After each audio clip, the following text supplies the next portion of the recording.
Welcome to episode 132 of the Guardian 1 podcast. We record live Thursdays at 8 p.m. Pacific, 11 Eastern, right here on twitch.tv/Guardian 1 Network. My name is Remy, and tonight I'm joined by Jez. Good morning. Agrios. Greetings, Guardians. Sharks. I got my warlock and my shirt! Gray. Good evening, everybody. And very special guest, CXXXII. How's it going? We are going to be talking about all things Destiny, but first, housekeeping. Hello, Guardians. Thank you for listening to the podcast, however it is that you are choosing to listen. Be sure to follow Guardian 1 on Twitter at G1net. That's G1NET. In addition, be sure to check out the Guardian 1 website at guardian1.net. If you want to send us an email, you can send it to feedback@guardian1.net. We also have a Budgie.net forums group. We utilize the forums for both comments and feedback, so be sure to join the conversations going on there. Big thank you to all those currently in the Twitch chat. As Remy said at the top of the podcast, you can watch the show live at twitch.tv/Guardian1 Network. We broadcast every Thursday at 11 p.m. Eastern, 8 p.m. Pacific. If you can't catch the live show, you can always find the podcast on iTunes, as well as upload it to the Guardian 1 YouTube channel at youtube.com/Guardian1 Network. Guardian 1 is a proud member of the Guardian Radio Network, so be sure to check out the Guardian Radio Network website at theguardiansofdestiny.com. There you'll find all of the different podcasts as part of the network, including the flagship podcast Guardian Radio. They broadcast every Monday night, 8:30 p.m. Eastern, 5:30 p.m. Pacific on twitch.tv/Guardian Radio. You can also follow their Twitter account at Guardians of D and their YouTube channel, youtube.com/Guardians of D. Other podcasts that are part of the Guardian Radio Network include Ghosts and Echoes, a podcast that contains a bit of fan fiction and audio versions of the Grimoire cards, as well as the Destiny lore-focused podcast called Focus Fire Chat. Once again, thanks for joining us on the podcast. I'll see you again next week. Alrighty, thank you very much, Hollow River. Lots of exciting news to talk about today, but first we have a very special guest. CXXXII, welcome to the Guardian 1 podcast. I'm glad to be here. It's really great to have you. I would like for you to take a moment and explain to the listeners right now who it is that you are in the community, and what it is that you do, maybe that makes you stand out, and Destiny. Let's talk about Destiny. My name is Luis, and I've been playing Destiny since the alpha, like a lot of people have. I'm a member of the clan Rezolute, and in this community, I'm mostly known for running the Spark a lot and igniting rifts all over the place, and just shooting rifles here and there. I tend to dabble in the streams here and there, but I'm mostly known for just igniting the rift. That's really cool. That's definitely something worthy of being known for. I enjoy Rift when the occasion is that the people on my team have any idea what they're doing at all, and I can just tell by if I was going into a random game, having you on the team, at least I know that there would be somebody, at least one person, because that's really what you need is one person to know what they're doing to make a difference. So would you say that Rift is your favorite game type? Yeah. Rift has been my favorite game type since year 2 started. I will admit I was really bad at it at first, but igniting the Rift was one of the funnest things ever, and I just kept doing it, and then somewhere along the way I got known for just going in there all the time. Excellent. That's really cool. I would like to take it back. I'd like to take it back. I want to know when you first realized that video games were the shit. Oh, when video games were the shit. Well, I think I would take it back to when my folks got me a Nintendo 64 for my birthday a long time ago, and the very first game that I played on it was California Speed. It was a racing game. And it was my first real jump into video games, and honestly, I loved it. I come from a background of just playing adventure games, and Legend of Zelda, that being my favorite game series of all time. Playing Ocarina of Time was by far the best experience for me, and that was when I was like, yeah, video games are awesome, and yeah, I'm gonna keep playing them. That's cool. That's really cool. Nintendo 64 was a really great system.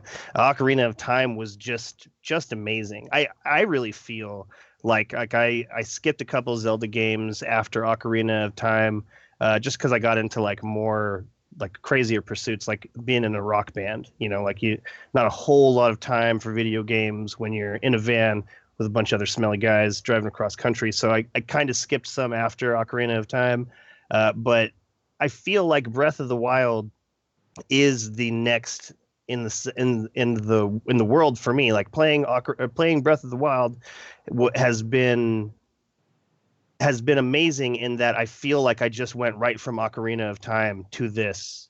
Have you played that newest incarnation?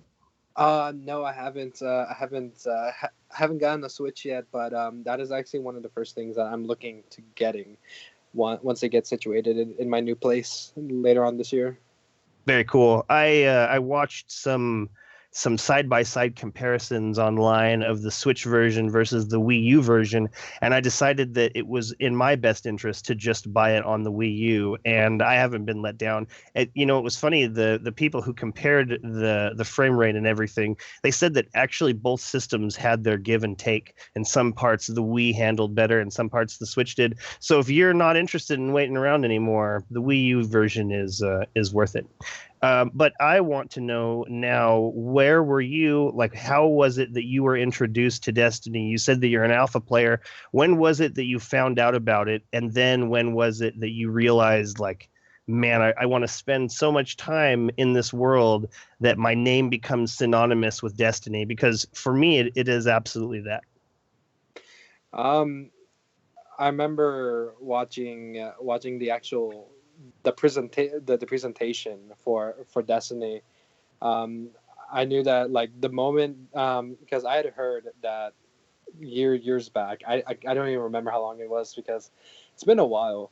But I remember when I heard, Bungie, like I heard in the platforms, like Bungie's making a new shooter and it's going to be on PlayStation 2, and I'm like, wait, wow, this is crazy. Like, this is cool. And it's going to be released on Activision. I'm like, okay, cool. This is interesting.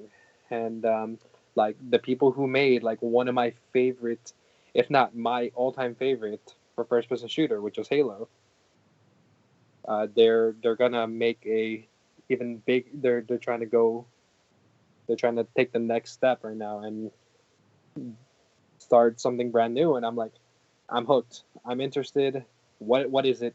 Take my money right now.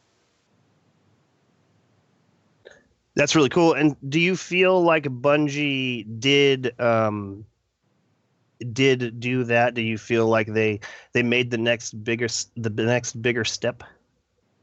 I believe they did. I mean, this was definitely like, I mean, it could have gone either way. I mean, it could have been a great success. It could have not have been. But I feel as if Destiny as a whole was definitely a monumental step. I mean, everybody knows about this game. Like a lot of people have played it, whether or not they're still playing now, or they're not. There are people who, all over the world, of all kinds, who have played this game. Yeah, I coming from a Halo background myself, it was difficult to swallow what Destiny was, because I felt like it was just going to be a, on a chart. It was just going to be straight up. But I feel like because it was a new IP, that there was like a ground floor that they had to establish before they could move on to bigger and better things. Because as Bungie had this really great system called the Forge, where you were able to make your own maps. And this was something that I just loved so much in Halo. And I figured that, if they were able to do what they did on the 360, imagine what it would be like, for this whole next game. And so I'm really hoping that they go back in that direction. You know, map making is something that I just spent so much time on. So I agree with you. I feel like Destiny definitely represented a mark in the right direction as far as bigger and better. But personally, I just want so much more. I feel very wanty. I feel very wanty when I look at the checklist of things that I want to see. Is there a list for you of things that you want to see coming out in Destiny 2? Because when I look at what I want, I start thinking to myself, you know what I need to do is just let go of what I want and just accept what Bungie is going to give to me, because that is what worked for them. You know, like I don't want to be too wanty, but I do. I have a list of things that I want to see. Are there things that you want to see, or how are you handling the hype going into Destiny 2 like this? Well, with the hype, I mean, I'm very excited about it. And there are a couple things that I do want here and there. It's not really stuff that's like a lot. I mean, what I would like is probably like a more immersive experience, a more immersive co-op experience and stuff like that. Heck, what I would love, and I'm pretty sure a lot of people would love, is more of like an open world kind of thing, just more massive exploration. And if they implement something like that, I can imagine just spending way more time doing that. But I mean, right now, I trust that Bungie, you know, they have been listening to us, and I'm sure that they're going to blow us away with Destiny 2 whenever they show the gameplay reveal. You know what? I totally agree. I think they're going to blow us away. I think that everything that they've done up until now has shown us that you know, they too are gamers. They want the same things we do. And it was, you know, it's something that I've had this feeling for a while, and something that they mentioned previously, you know, that anything that we've thought up that we would want to have in the game, one of the 500 people or more that have been working on this game, they have thought of it too. They also want these things in addition. So it's I don't know. I'm trying my best to keep my mind as clear as possible, because what I really want to do is I want to just simply download what it is that Bungie is trying to show me, what it is that Bungie is trying to show all of us. And that's what I want to work in, the parameters. I started in this community as this person who would take videos that Bungie would put out and then read way too far into them and then be way let down when the actual product came out. But at the same time, what they did have was a really excellent shooter. I don't know that I've ever heard a single person, even people hating on the game, I don't think I've ever heard a single person say that the gunplay wasn't great or that the gunplay wasn't at least passable. You know, I don't think I've ever heard one person say, oh, well, you know, I loved there was a great story, but the gunplay was crap, you know. And I feel like that's what they needed to establish with Destiny. They needed to give us this world. They needed to give us this really addictive gunplay, and then moments to share with people. Do you have a moment in Destiny that really stood out to you as like you finally understood what it was that Bungie was trying to give to you when they sold you Destiny? I think probably one of the moments that I can remember clearly, and it's something that I still have. I have the video saved. This was back in year one. It was after, I think it was during the House of Wolves time, but everyone was still doing like Vault of Glass and Crota raids, and this was like me just still after so long not having a Yellowhorn, and just wanting it like, Bungie, please. And in that raid on the Death Singers, one of my mates and had gotten it. I'm like, okay, yeah, awesome, good for you. That's your first Gallowhorn. I'm so happy for you. and then as we got to kill Crota, I'm like, okay, yeah. Oh, you got a Crux. You got a Thunderlord. Awesome, yeah. And then it didn't show up on the screen, but it showed in the text, when people get something. It's like, and CXXIII found Yellowhorn. That moment, I flipped out. And honestly, that was still that was one of my purest reactions ever in this game. And I think I was completely blown away. I was happy. I put it on. I wasted a heavy simp and just started shooting it all over the place. That's funny. That was one of my favorite moments, by far, playing this game. So would you say that when Bungie describes this RNG as purposeful, so that when you finally do get what you want, there is this really great joy? Yeah, I mean, I enjoyed the RNG of this game. There are times where you're just there, you're like, oh man, it sucks. I don't got this weapon. I've never got it. I have friends who have it. They enjoy it. And it's like you want it so bad, and you're just grinding nightfalls. You're grinding everything. You get engrams, and you're hoping it's this and it's not that. And then it's like, one day you're just playing and it just drops, and then you're like, wow, holy crap, this just happened. Like, I'm happy. Interesting.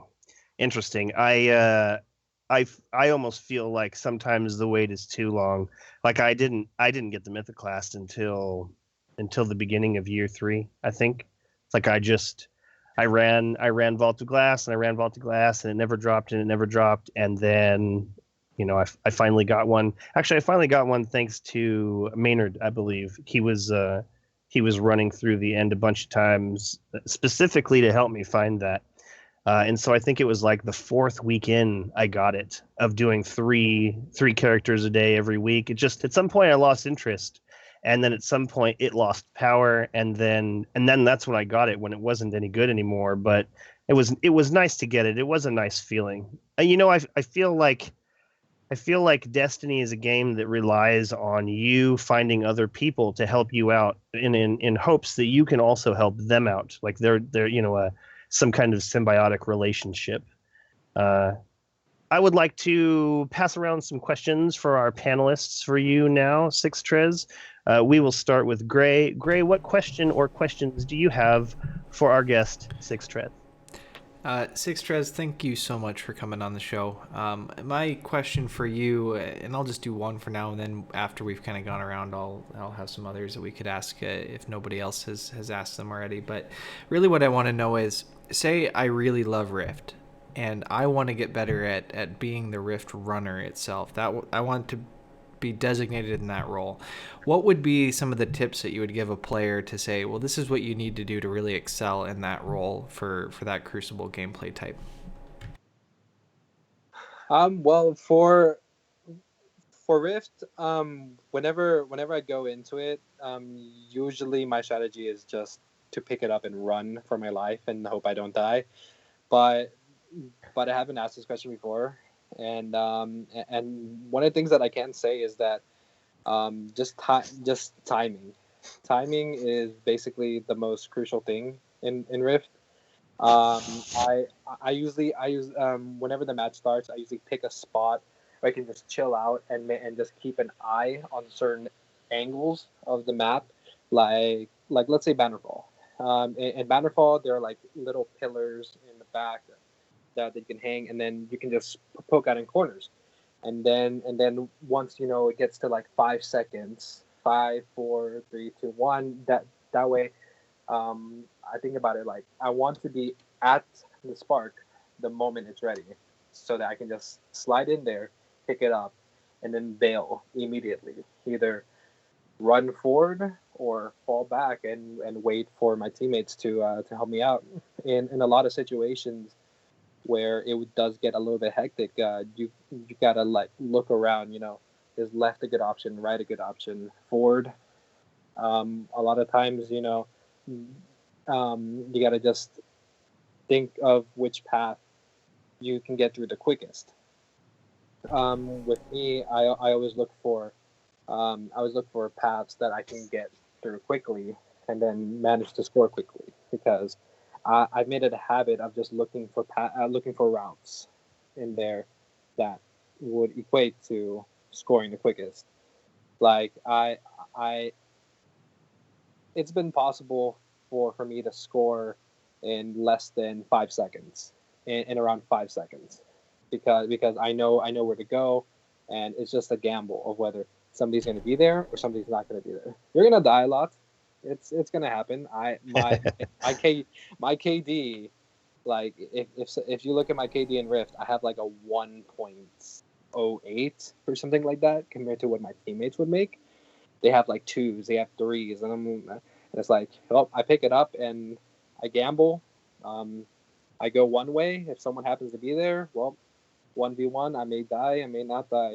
And high risk, high reward. There are times where sometimes you just got to jump right towards the enemy, and you may succeed, you may fail.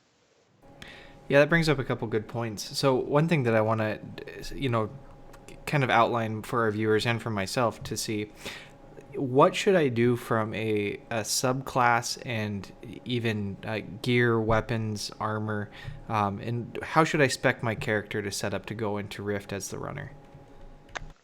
Well, I have specific builds for hunters, for titans, and for warlocks.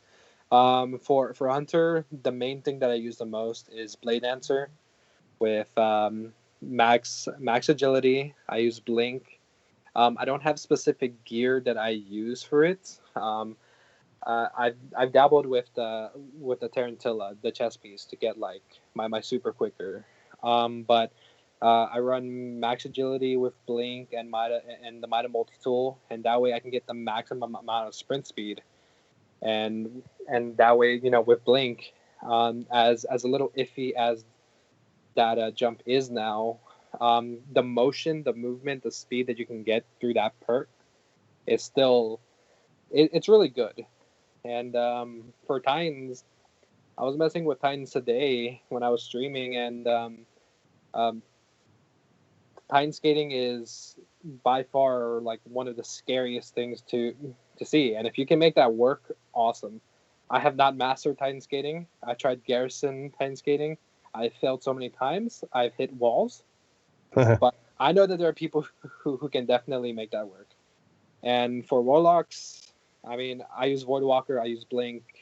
Same ideas from Blade Dancer. Maximum agility. Just get the most speed out of it. But one of the drawbacks from that is that if you go for max agility, your armor is going to be lower. So beware of trip mines, because I died of trip mines more than anything in this game. That's really good to know. When you're going into an engagement and you talk about map awareness and knowing which routes might be best to get the spark to that rift, to ignite it. If you get into those engagements, what's your first reaction, your gut reaction? Do you engage and try to 1v1 that other opponent, or do you try to back off and regroup with your teammates? In those moments, it really just depends on what's going on. It depends on if I have health or not. It depends if I have ammo or not for the engagement. If I happen to have the health, like if I happen to have full health and happen to have fusion ammo or shotgun ammo, I'm gonna engage. I'm gonna slide and go for it. If I'm too far, if I'm far in enough, like if I'm at a point where it's like the rift is in sight, I can go for it. I'll either do one of two things. I mean, I'll try to 1v1 him. I'll try to outgun him, or I'm gonna try to just zip right past him. I'll try to blink over him, skate right past him. I'll try to do something to maneuver. But there are times where I do end up in a situation where like, okay, this guy's over here. It's probably not a good idea that I go over there, because now that he sees me, his teammates are probably going to notice I'm here. So there are times where you back up, try to think about, just try to look for the next angle that you can try to get into. Like for me, I use the wall as my best friend. I try to hug the walls into the corners and then just kind of jump in there, kind of sneak my way in there, and it's like I said, it's a gamble. Okay, and then I'm gonna throw in. I said I was only gonna ask one, but I've got another one that I'm really curious about. If you had the ear of a developer at Bungie and you were going to put a bug in their ear on a modifier to throw into Rift, what would you like to see them put in to improve the game type? The one thing that I feel could help Rift improve as a game mode, and this is actually something that I've talked to a lot of friends of mine, people who play this game casually, people who play this game competitively and do sweats. One of the things that we have all agreed on is that I believe that Rift should have a single point system. Like for every ignition, you get 1 point, and I feel like that would work amazingly. And that way you're just focusing on just objective. I like that. I think that'd be interesting. And one thing I'd like to see, even though we're not interviewing me, but I'd really like to see the ability to pass off the Rift. I think that would be kind of cool. All right, I'd like to pass the baton then on. Remy, you're back. Are you back, sir? I am back, yes. All right. You know what's interesting is I really actually my favorite game type in Halo was neutral assault, which is basically Rift. And in Halo 5 they added passing it. Like you can pass the bomb now. So that's, like you're saying, Gray, that would be really cool. Like what a great tactic, especially if you knew, you could tell your buddies if you're running down parallel, you could say, well, they're on me, I'm going to throw it to you. Like that sounds really cool. Like that's a great addition. Especially if the hitbox was pretty small, and if you missed it, if you lost it, you lose it, kind of thing. It goes back to the middle. Make it so it's actually a pretty difficult maneuver to try to pass it off across any kind of distance. Yeah, I agree. What do you think about that, CXXIII? Does that sound interesting to you? It actually does. I mean, I think I don't. I haven't watched as much. I haven't played much Halo, and this is more like a guilty thing. I'm guilty of this, but the last Halo that I finished was Halo 2, the one I finished start to finish. After that, I never finished another Halo or messed much with it because I was a PlayStation fanboy. But that actually sounds really cool.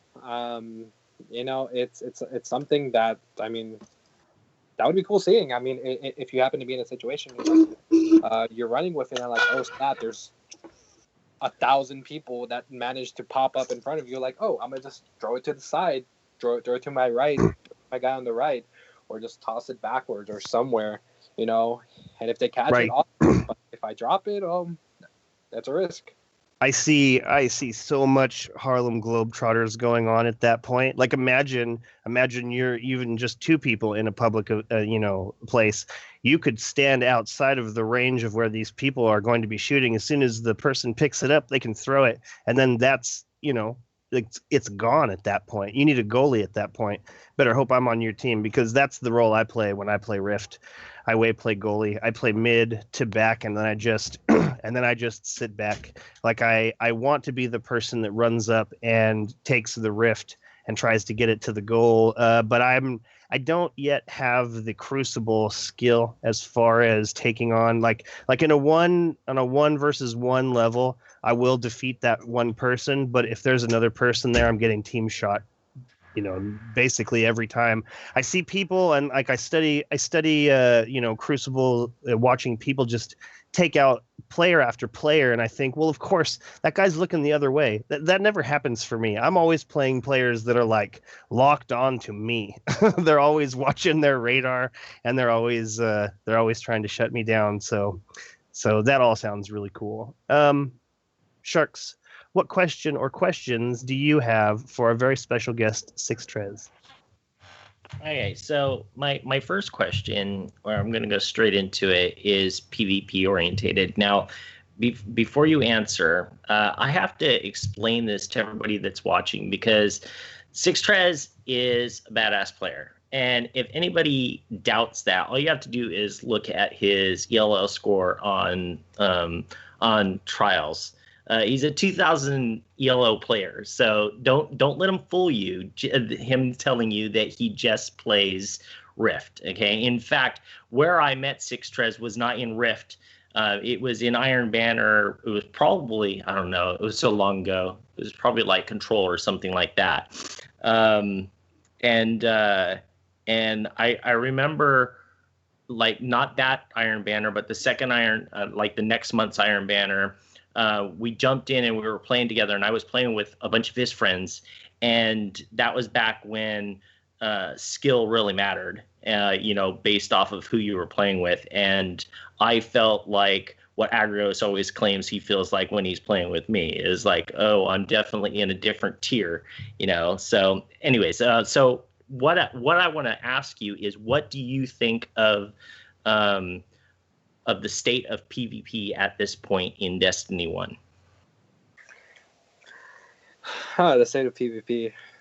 That's a good question. It's a very hot topic right now, actually.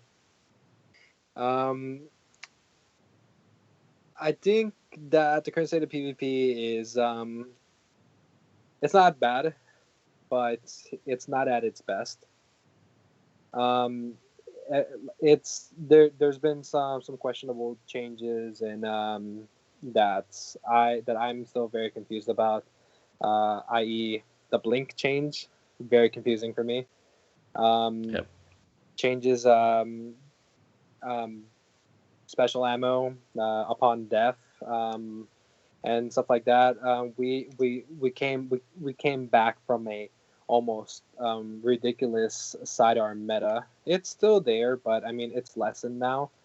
Yep. We're in this mostly primary kind of meta that we're going with, but mostly like ability based now, and there hasn't been too much of a focus on the weapons that we appreciate now. Like I enjoy fusion rifles so much, and not always having that ammo, it's kind of it's disappointing. You like if you that weapon type is my favorite. I like going around and vooping people across the map. It's very enjoyable.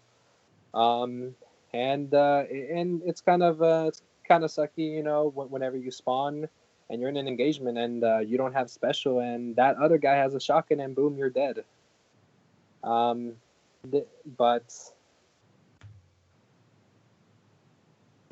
honestly, one of the things that I can't say right now is that I'm not enjoying it. Right. Because I do enjoy it, and one of the things that helps make me enjoy it is playing with friends. And I play with friends a lot, and as long as I'm playing with my friends, we're just having fun. We're laughing, we're cracking jokes here and there. We can go into whatever game mode we want to. I go into trials. I go into trials. Not a lot, but here and there. And not every time we go flawless. I mean, last week I only went flawless like once out of 8 cards, but yep, on all of those cards, I enjoyed it. I had fun. It's really become sweaty. It really has. But that doesn't mean you still can't have fun, right? Now, are you worried what might come with Destiny 2 and what they decide to do with PvP? I mean, is there anything that you'd like them to actually do and change? And as a side note, I put that a lot of people are talking that certain game modes, for instance, Rift, people are saying, well, maybe that won't even be in Destiny 2 because it's one of the least liked game modes that are out there, which I don't agree with. And obviously there are players like you that don't agree with that either. But what are your feelings on what they might do with Destiny 2 and PvP? I mean, I don't I don't think that that game mode, like the current game modes that we have in this game, in Destiny right now, will go away for in Destiny 2. I feel like the devs have worked too hard to make these game modes a reality for them just to go away in the next installment. I mean, it's always there. Like just that thought in the back of your head, like what's it going to be like? How are certain weapons going to perform? Are certain abilities still going to be around? Like, is this going to be viable? Will this one thing that I don't like still be around? Fusion grenades. I know people don't like getting stuck all the time, but I mean, will those still be around? Will they not be around? It's just a matter of like what will be there and what won't be there, because I mean, I can think about it right now. I would guess that there are some things that may go away, and new things will be put in its place, and you know, like it's gonna be really different. I know that's not too different, but it's gonna be fresh, and yeah, I mean, I'm actually looking forward to it right now. Yeah, I am too. I want to see change, but at the same time, I want them to keep what they have. Okay, now I'm gonna ask one more question, then I'm gonna pass it off. Now, before I ask my question, I'm gonna congratulate you because you just recently got engaged. Now, my question is, was it more sweaty proposing or playing trials? Definitely the engagement.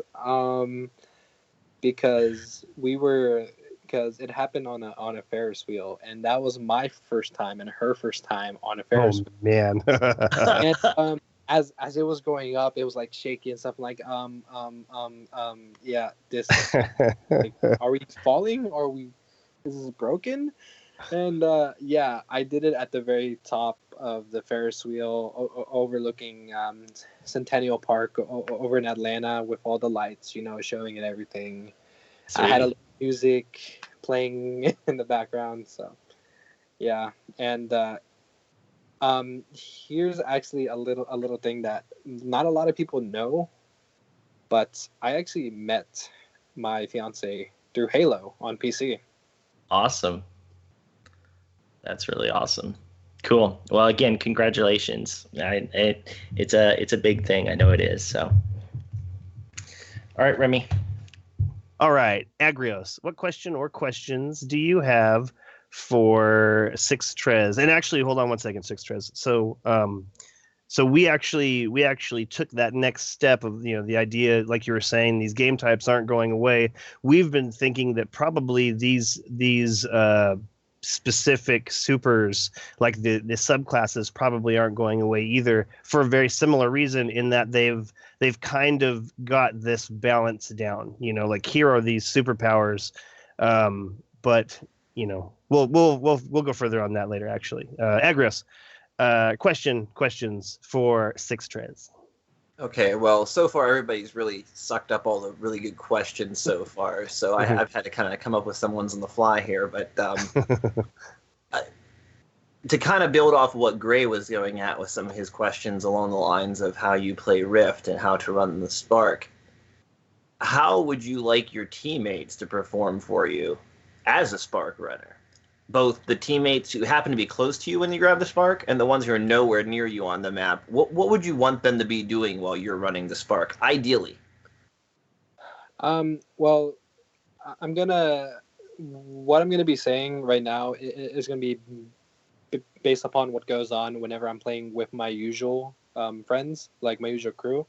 I usually have a set fire team of very good friends of mine who, you know, we go in there, we play Rift, and you know, we have fun, but we all know they know what they're doing, and I know what I'm doing, and I think it's the chemistry stuff, and the one person who I have like the best chemistry with in Rift is one of my friends. His name is Beats by Who, and when me and him play, he basically knows exactly what I'm gonna be doing. If I get it, what he does is what I expect from him. Like, if he's far away, he's gonna try and look for a way to flank around, grab their attention, get that radar going for them. Like, because the moment they see some red and they know that the Rift Runner is going towards them, they're gonna think, oh, he's probably going this way, but actually I'm going the opposite way. Or what he will also do, he'll go up in there and be and I call this a sacrificial sacrifice. He kind of goes in there and baits himself, and everybody just goes for him. And I take the remnants of what was going on in a hectic situation. Now everyone's all confused, like, wait, what's going on? Oh, he scored. One things that my teammates usually do is that I'll tell them to go the complete opposite way of where I'm going. Like, for, let's say, Cathedral of Dusk, I'm going the left side. I tell them all, hey guys, go mid, go right, get their radars going on the right side. And then if I'm on Blade, I go invis, and when you're invis, you're off their radar, and they're all putting their attention to all those guys. They're thinking, oh, he's going to be over there, but then you come up out of nowhere, kind of sneaking it in, and just I think the main thing that I expect from my teammates is just be ready to just run up in there and take a def. I mean, I take defs for my teammates too, whenever they pick it up. So that's all I can really say on that.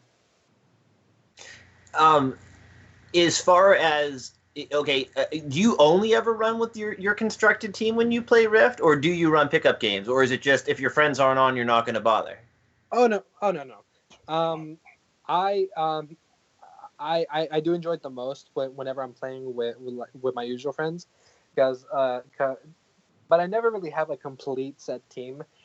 There are certain people who I enjoy playing it with the most, like my friend that I mentioned. Whenever I play with him, I know we have a great time. But no, I play with anyone who wants to play. I was streaming earlier. I was playing with viewers. I play with, like, someone mentions me on Twitter, like, hey, I would like to play with you sometime. And I'm like, yeah, let's do it right now, actually. No, I meant like. When I asked, I meant more like along lines, do you only ever take people in that are all in your party, or do you ever just hop on, like, when you have a few moments and run solo Rift? Like, just in a pickup match? I just play whenever.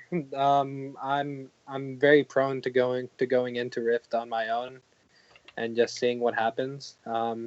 If there are people who are on to play, awesome. But if not, I mean, I'm not gonna stop playing in general. But there are a lot of times where I go in there, and nobody's on. I'm like, okay, I'll just go in there by myself and see what happens. Awesome. What do you think about? Oh, you know what? I should throw this to Jez before I add any other questions. This might be the one he's asking, as a matter of fact. I might have picked it up from him. It's like so loud, his antenna. He's like, man, please pick me. Please pick me. And now I've gone last. Jez, question or questions for our very special guest, Six? I first want to know what your question that you thought I was going to say was.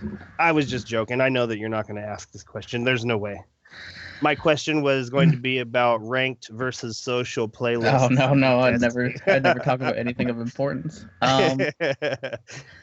No, I mostly, well, I kind of was going to talk about how would you like Rift to be closer to like basketball, so you're passing and you're stealing, type of thing.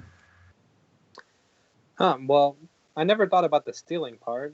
And yeah, that would be cool. Are you talking about like going up and meleeing somebody and then you get it? Or intercepting someone's pass?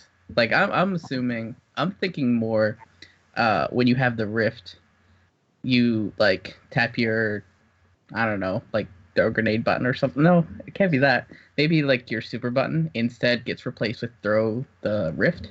Oh. Or sorry, throw the spark. Throw the spark. That's interesting. So you would throw it to like your teammates, and they would pick it up and then continue on with it rather than it continually going to the center. But you could also intercept someone throwing it to their teammate. That also leads to the question: would you let them throw it into the rift? Right, that would be cool.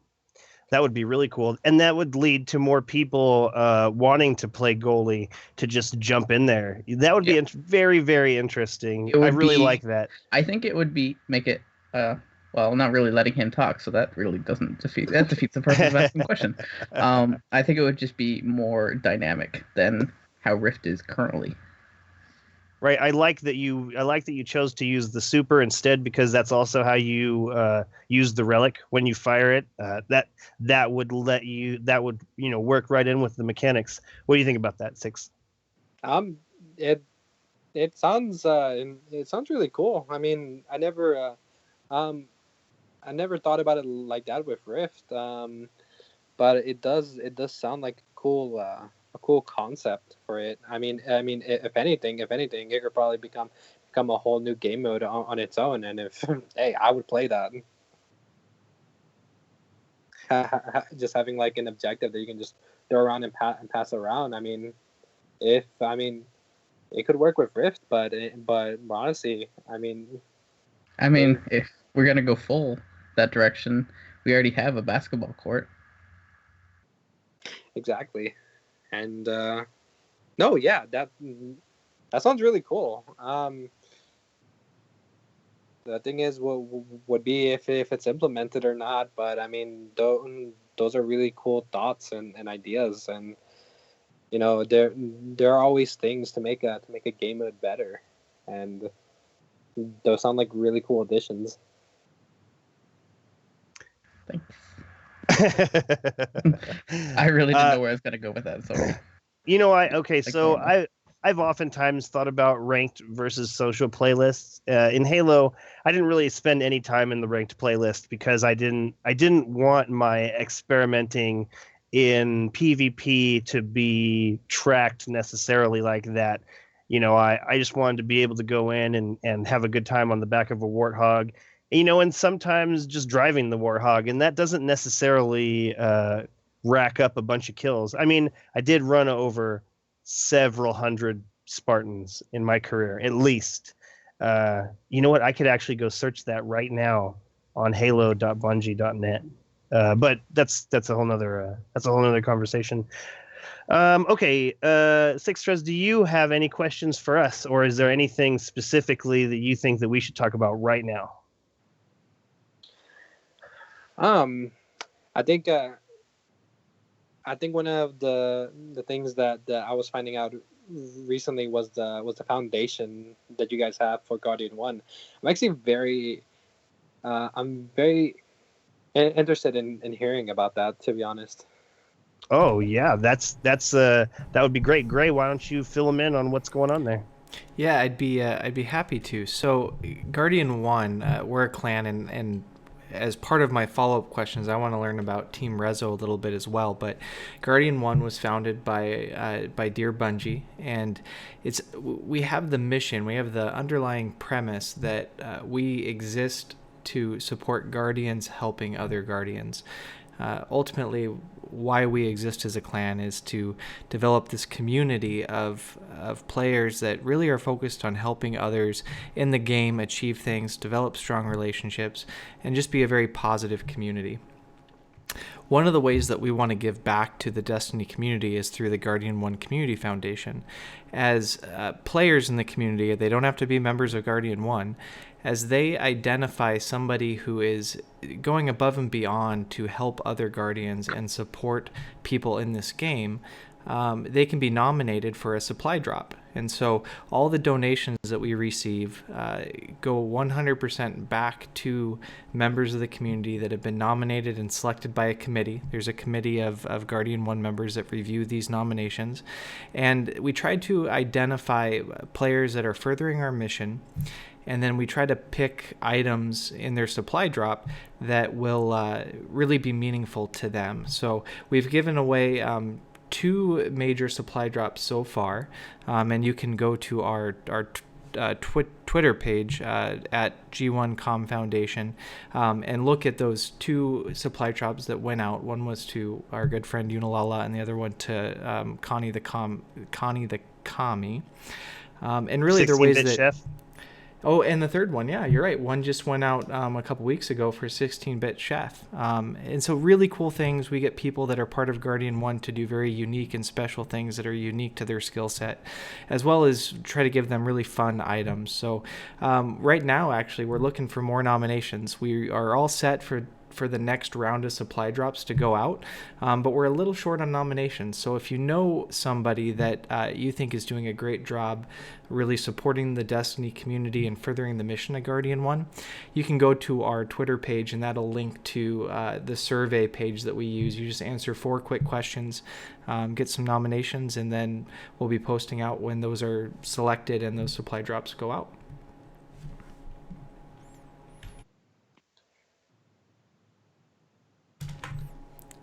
Dead air, dead silence. No, we're all muted. I'm just waiting. I'm just waiting. In the very beginning of the he show, just liked the silence. Well, you know what? It's not that I like the silence. It's that I feel like I'm somebody like I'm a very tiny fish. Okay, I'm a very tiny fish, and I'm at the bottom of the ocean with this huge shark, and I can't move. Right, I can't move because this huge shark is going to eat me. But like, Don't blame the shark. Don't blame the shark. I feel like I've come to grips with it, because when the show first started, dead air was like the worst. Like I was allergic to it, and I would just cut then people SDF off. River edited it all out, and you just don't care anymore. right. But now I want to see like who's gonna step up. You know, dead air. Like I'm sitting here waiting for someone to speak. Did that answer your question, CXXXII? No, yeah, that definitely did. It was something that you know, I was looking into a little bit, and I mean a little bit earlier, like an hour ago or two, I did make a donation to it. I'm like, okay, it looks like something really cool, and yeah, I mean, this was one of the ways I could get more information about it. Yeah, That's and really cool. You know, a big thing that the committee has really tried to emphasize as part of the foundation is we're not self-serving, right? The foundation doesn't exist just to support Guardian 1 and the mission of Guardian 1. Really, it is to help encourage members of the community and reward members of the community who are already doing really exceptional things in this game. One of our giveaways for Connor, for instance, he was selected and nominated because he is constantly on the Crucible Radio Slack channel. Our friends over at Crucible Radio, they have a nice Slack channel that's kind of like an LFG looking for help, and he constantly is running people to the lighthouse and donating his time and his talent to do so, even before he was a member of Guardian 1. And so to thank him for what he does to better support the Destiny community and really reward his efforts, you know, a group got together and donated a PlayStation 4 and a year of PSN, and was actually able to expand his ability to do what he does so well on both systems, so he could do it on the Xbox and on the PlayStation.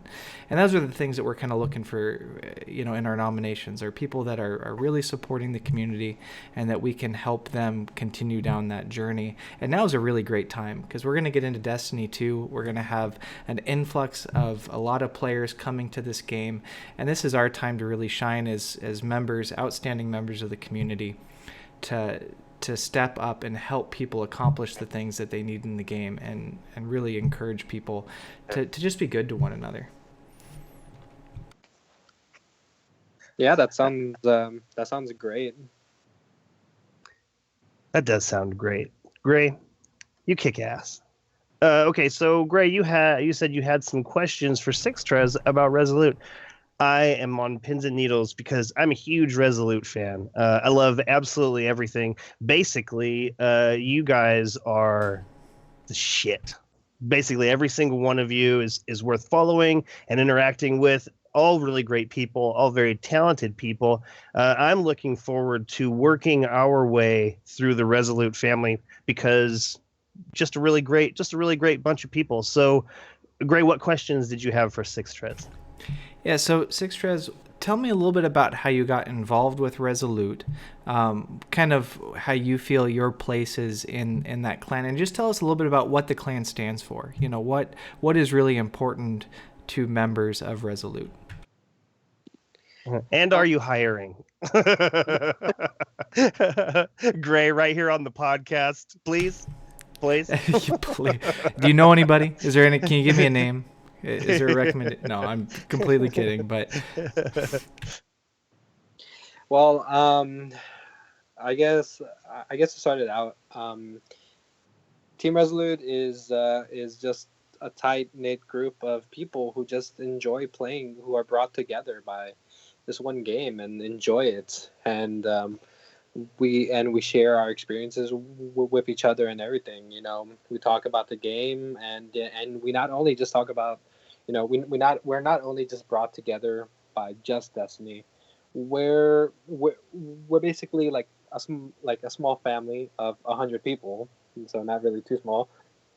But we're just like a big family who care about what's going on in each other's lives. You know, we have a group chat, you know, in which we talk to each other about, you know, there could be some personal stuff going on, there could be some, you know, oh, check out this cool thing that happened.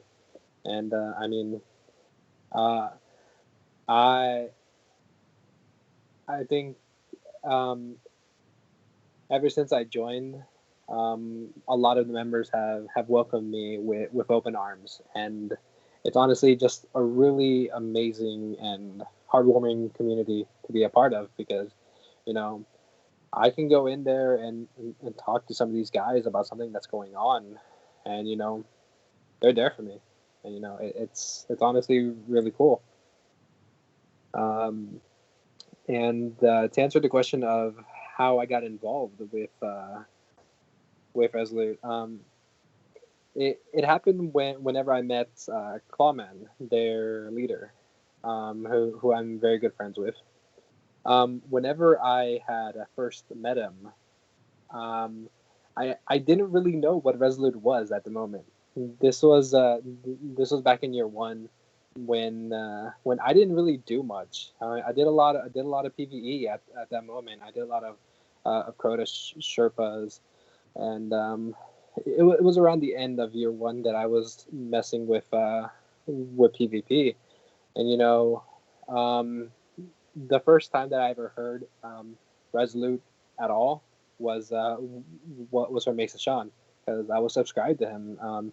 You know, he mentioned it, you know, one time, and like, oh, you know, it's a clan.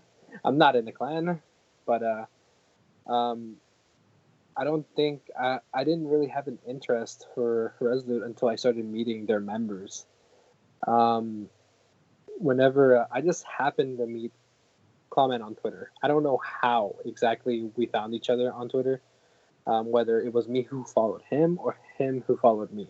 Like, we happened to find each other there, and we talked a little bit. And then through that, you know, we ended up adding each other, you know, we played a little bit, and then through that, I started meeting other members. I met a bit too lethal. I met Buddha J, SpongeBrick, a lot of genuinely amazing people. Pinks, another member. And through this, I started meeting more and more members of the clan. I'm like, oh well, this is a great group of people, and I like them, and, you know, I want to be a part of what this is. And whenever they announced that they were doing their recruiting around the time that The Taken King was gonna launch, I'm like, oh, you know, let's see, let's give it a shot. And, you know, they said, like, oh, we're interested in you, let's do an interview. And we talked. I ended up spending like a couple minutes in a Skype call from them. I actually I actually took a break from work just for that. And a couple of days later, they're like, "Oh, we would like to invite you into Resolute." I'm like, dude, it was awesome, and I'm very happy with my experiences with them, through the highs and lows, and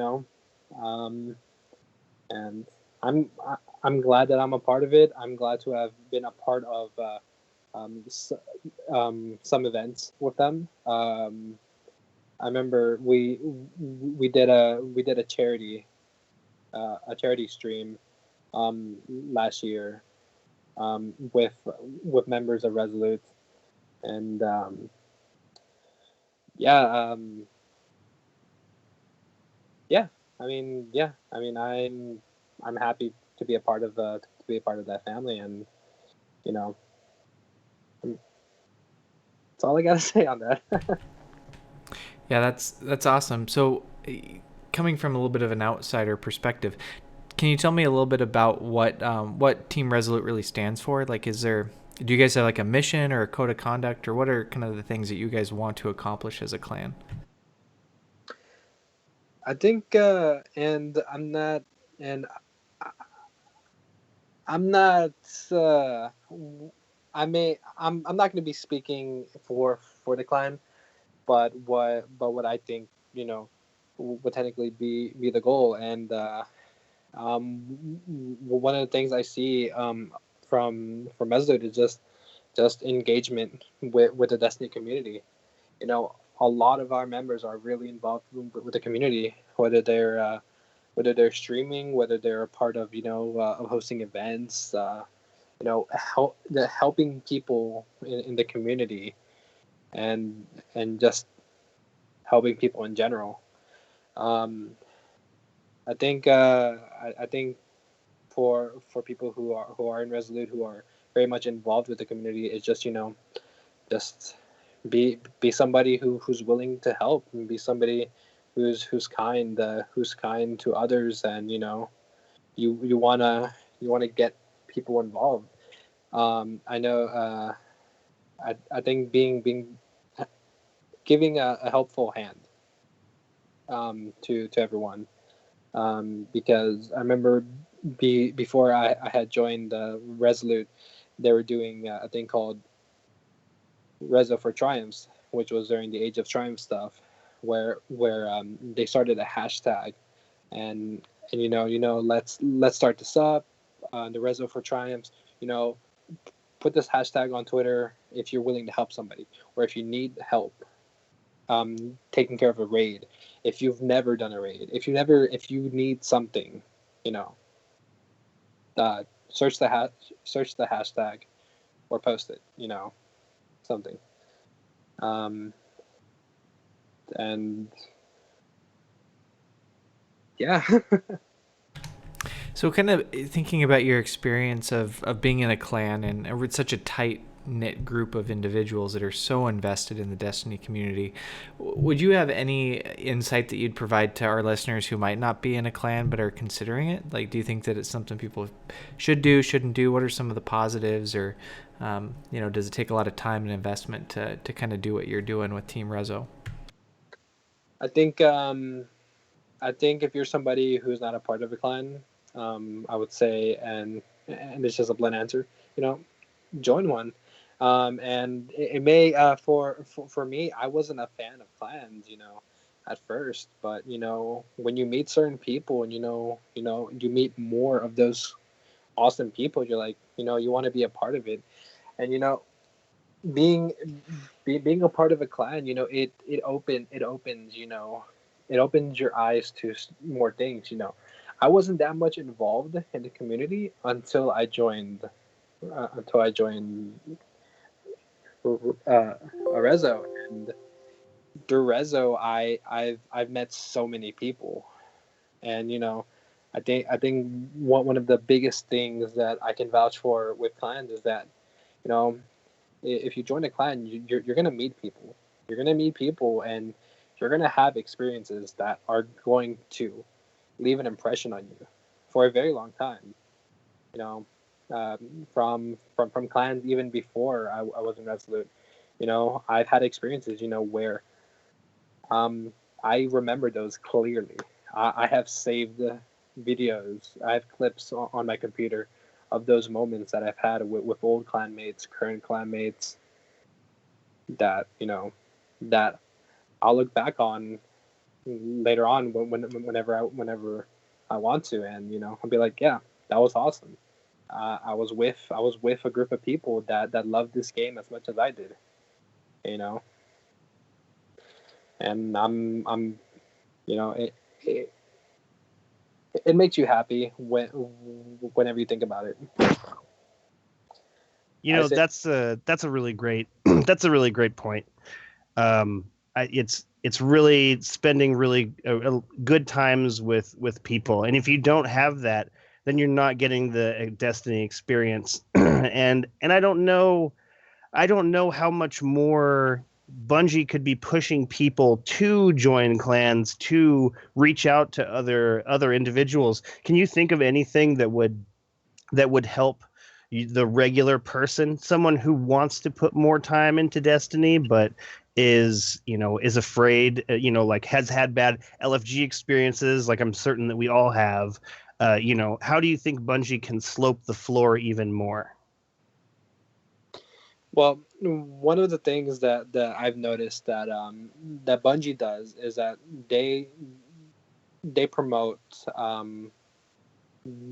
these services for people that are looking for groups, that are looking for people to play with, and all in all, looking for clans. And I think Bungie is heading into the right direction of getting people together. And I can't really say it off the top of my head, but from the way they're going about it, I think Bungie is doing right now a very good job of trying their best in bringing people together.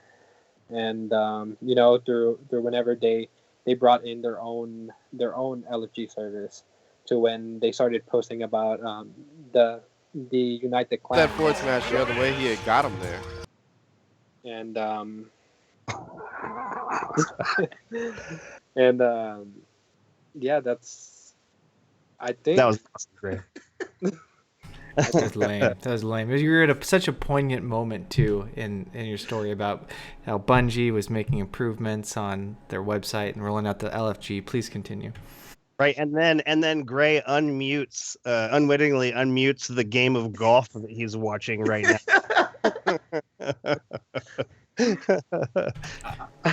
We'll have River cut all this fun stuff out. I was actually trying to pull up the directory in Twitch, and it auto-played a video. But we'll have River cut it out.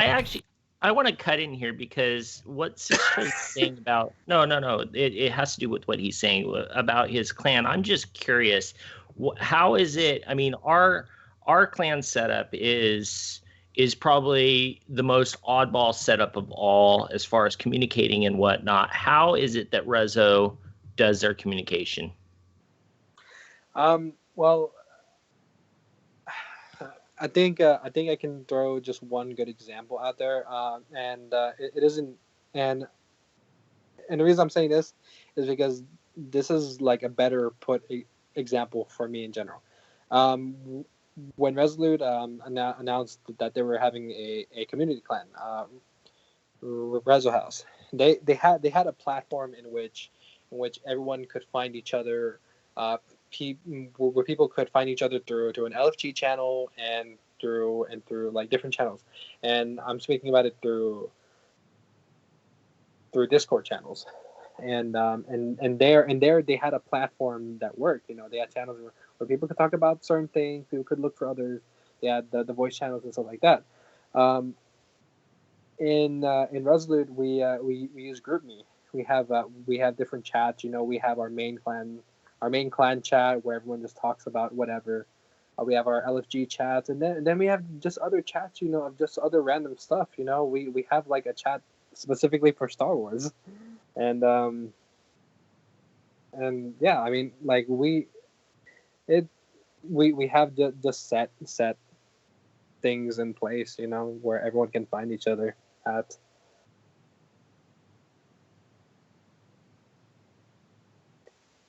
Was that it? Did we lose him? Oh, okay. Did that answer your question, Sharks?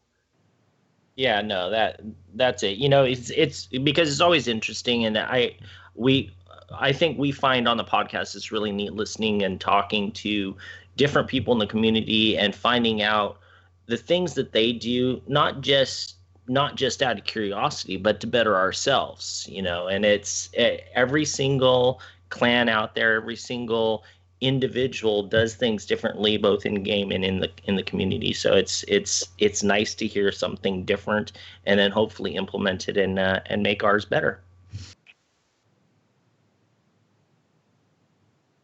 Excellent. That means go for it, Remy. It's all you. I think we've been chatting a little bit too long. We should move on to news, don't you think? I agree. For some reason my video is way behind. But I want to talk about what it is that we learned recently with these invites going out for the Destiny 2 reveal. It says, "Welcome to a world without light," and so we speculated on if there was no ghosts in any of the trailers, you know, what would happen, you know. But now we know that we are entering a world without light, and I want to know, very super open question, what does this mean? Jez, what is your answer? Well, the most obvious answer is that it's a very easy lore way to basically Metroid us, basically take away all of our learned powers to relearn them. But it could also mean that they're going to try to find a way to, or they're going to make you find a way to harness the power of the light without having the light. Like those guardians in the reef, or not the reef, in the outer belt or whatever. I can't remember what it's called. Yep. Outer rim. But, so I'm going to propose one random thing that's kind of related. I have a feeling that since we know the ghost is coming back because he confirmed it in an interview, I think in the next social space, we're all not going to have our own ghosts, but our ghost will be the ghost. Oh. And it'll just hang out there. So it'll just be another NPC. Interesting. I like that a lot. And so he's somehow hooked up to a power supply? Yeah, just so that he could still talk to us. You know, it's interesting because with that ultra super hyper mega edition of Destiny 2 comes that solar charger. You know, I wonder if this is something that's going to be, you know, we need a device to harness the power. Very, very good answer. I think plot device is an excellent answer without any of that other stuff. That makes a lot of sense. Sharks, Agrios. Damn! Agrios, welcome to a world without light. What does this mean? Well, you know, I think it's just going to start off something along what Jez said. You know, they have to figure out a way to make you start from scratch again, especially since, you know, Destiny 1 was really just the Destiny beta, and now we're going to get the real game. We got to start from scratch again and all that. I think it's going to come along the lines of, you know, Guardian, the Traveler's been taken away, but he was just a facilitator. The light's really within you, but you have to learn how to harness it without the help of the Traveler now. Okay? And basically, you know, maybe the abilities are slightly different because, you know, the abilities we had were drawn out by the Traveler, but now we have to rely on our innate abilities, so that would explain a lot of the differences, things like that. I figure it's going to be somewhere along the lines of that type of thinking to me. Now, I also believe this is just going to be a temporary situation. I think Jez's contemplation about there being just a ghost in a stronghold is a neat thought, and maybe the way the game will start out. But I really think that this whole thing is going to be a very, very temporary situation, as in, like, you can't jump in the beginning of double jump in the beginning of Destiny, but half hour into it, you can throw a grenade, do your melee, and double jump. You know what I mean, and all that. So I feel like this having to relearn our abilities thing is more going to be a story plot device than this really, really long-term sort of situation that we're in. I feel like we'll get our ghost back soon enough, like type situation, or in some form. Maybe our ghost will no longer be a physical formed being. Oh. Maybe we'll just summon, our ghost of pure light. Interesting. Stuff I like like that too. When I think about this, it's very exciting. Like this, I feel like this goes back to year one in Destiny, where Nightfall meant serious problems if two guys were down and you're the last person being pelted by everyone else in the room. You went back to orbit. You had to start all over. And so I like the idea of this world without light. I like the idea of being put at a disadvantage, and I don't want it to go away as soon as I feel you probably are correct. I want there to be a much longer arc of being down on your luck. But I think that what you've said is really great. Idea that the ghost might be just a digital version, because we're still going to need some kind of, like a character to help us drive the story. And as much as not every game has a ghost, or even Cortana, it's having information, having a character that will give exposition like that, I think is really important. So I think other games us have having normal powers is going to be a temporary situation. I think us being down on our luck is going to go for a while. Okay. Well, that's what I'm hoping for. After everybody talks about their first impressions of this, I have another question then to pose to the panel about this general situation. Jez, you said other characters can talk. What exactly did you mean by that? I said other games have characters that talk. I was making a jab at the fact that our character doesn't provide the exposition. That is a problem. I have noticed that too, actually. In other games, the character talks. That's really strange. Sharks, welcome to a world without light. What does this mean? You ask me? Yeah, Sharks. Okay. 3D, man. Or just 3D, as everyone should call him from now on. Don't start that again. Okay, maybe do not listen to Remy. Do not call me. Maybe you should jump to Gray now. Oh, You're right. No. Okay. So no, I'm really excited about this because it's actually funny. During the pre-stream, we kind of were talking about this, and I started talking about it, and then I was kind of worried that something like this would come up on the podcast, so I didn't tell all my thoughts. My first thing that kind of goes to this is a scene that we had in Vanilla Destiny with the Exo Stranger saying that not all Guardians are born of light. Oh, yes. Okay, so obviously there are other ways out there to harness powers. And as a new game, a lot of us are hoping for new powers. We don't want reskinned Destiny for Destiny 2. So this would be an easy way for them to have us harness these maybe dark powers or maybe neutral powers. I mean, I don't know if they would really go dark, except for that a lot of people have kind of talked about Destiny 2 kind of in comparison with Star Wars. And Star Wars, the second one was The Empire Strikes Back.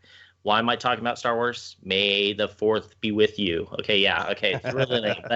But no, it was a darker movie. So we're talking about a darker video game now, and maybe the way to kind of show it's dark is to also have us use the dark powers, and then maybe that will go into other games down the road and us kind of finding out that maybe the Traveler isn't the good guy.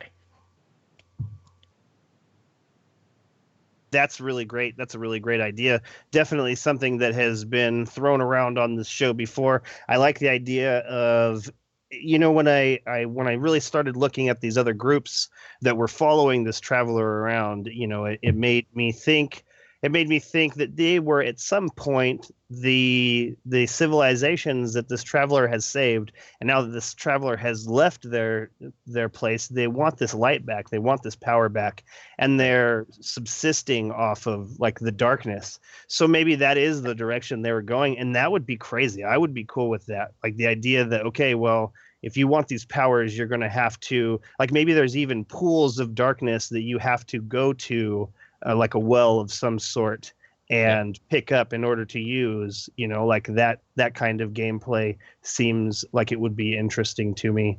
Right. And I can't see them getting rid of Ghost. I mean, again, we have talked about this in the past. Nolan North let it slip that he is in Destiny 2. So when our Ghost comes back or comes onto the scene, it's probably going to be based off of whatever this, darkness or whatever is. Well, he never said that he was voicing a ghost. Yes, he did. He said he was voicing the ghost in Destiny 2? Yes. Oh, I didn't hear maybe I didn't catch the exact words then. Yeah, no, he's back as his character again. That's what he said. Oh, no, he's back as his character, but did he say he was voicing a little mechanical ghost? He is. What are you talking about? He's back voicing the character of the Ghost. I see what you're getting at, Agrios, and I like it. It wasn't. Okay, I've always said that I have suspicions that the Ghost, like ourselves, is a reincarnated being, like, that used to be a living human. And the lines he says when we go into the Ishtar archive about Dr. Shin have always I think you're been going a head scratcher for me.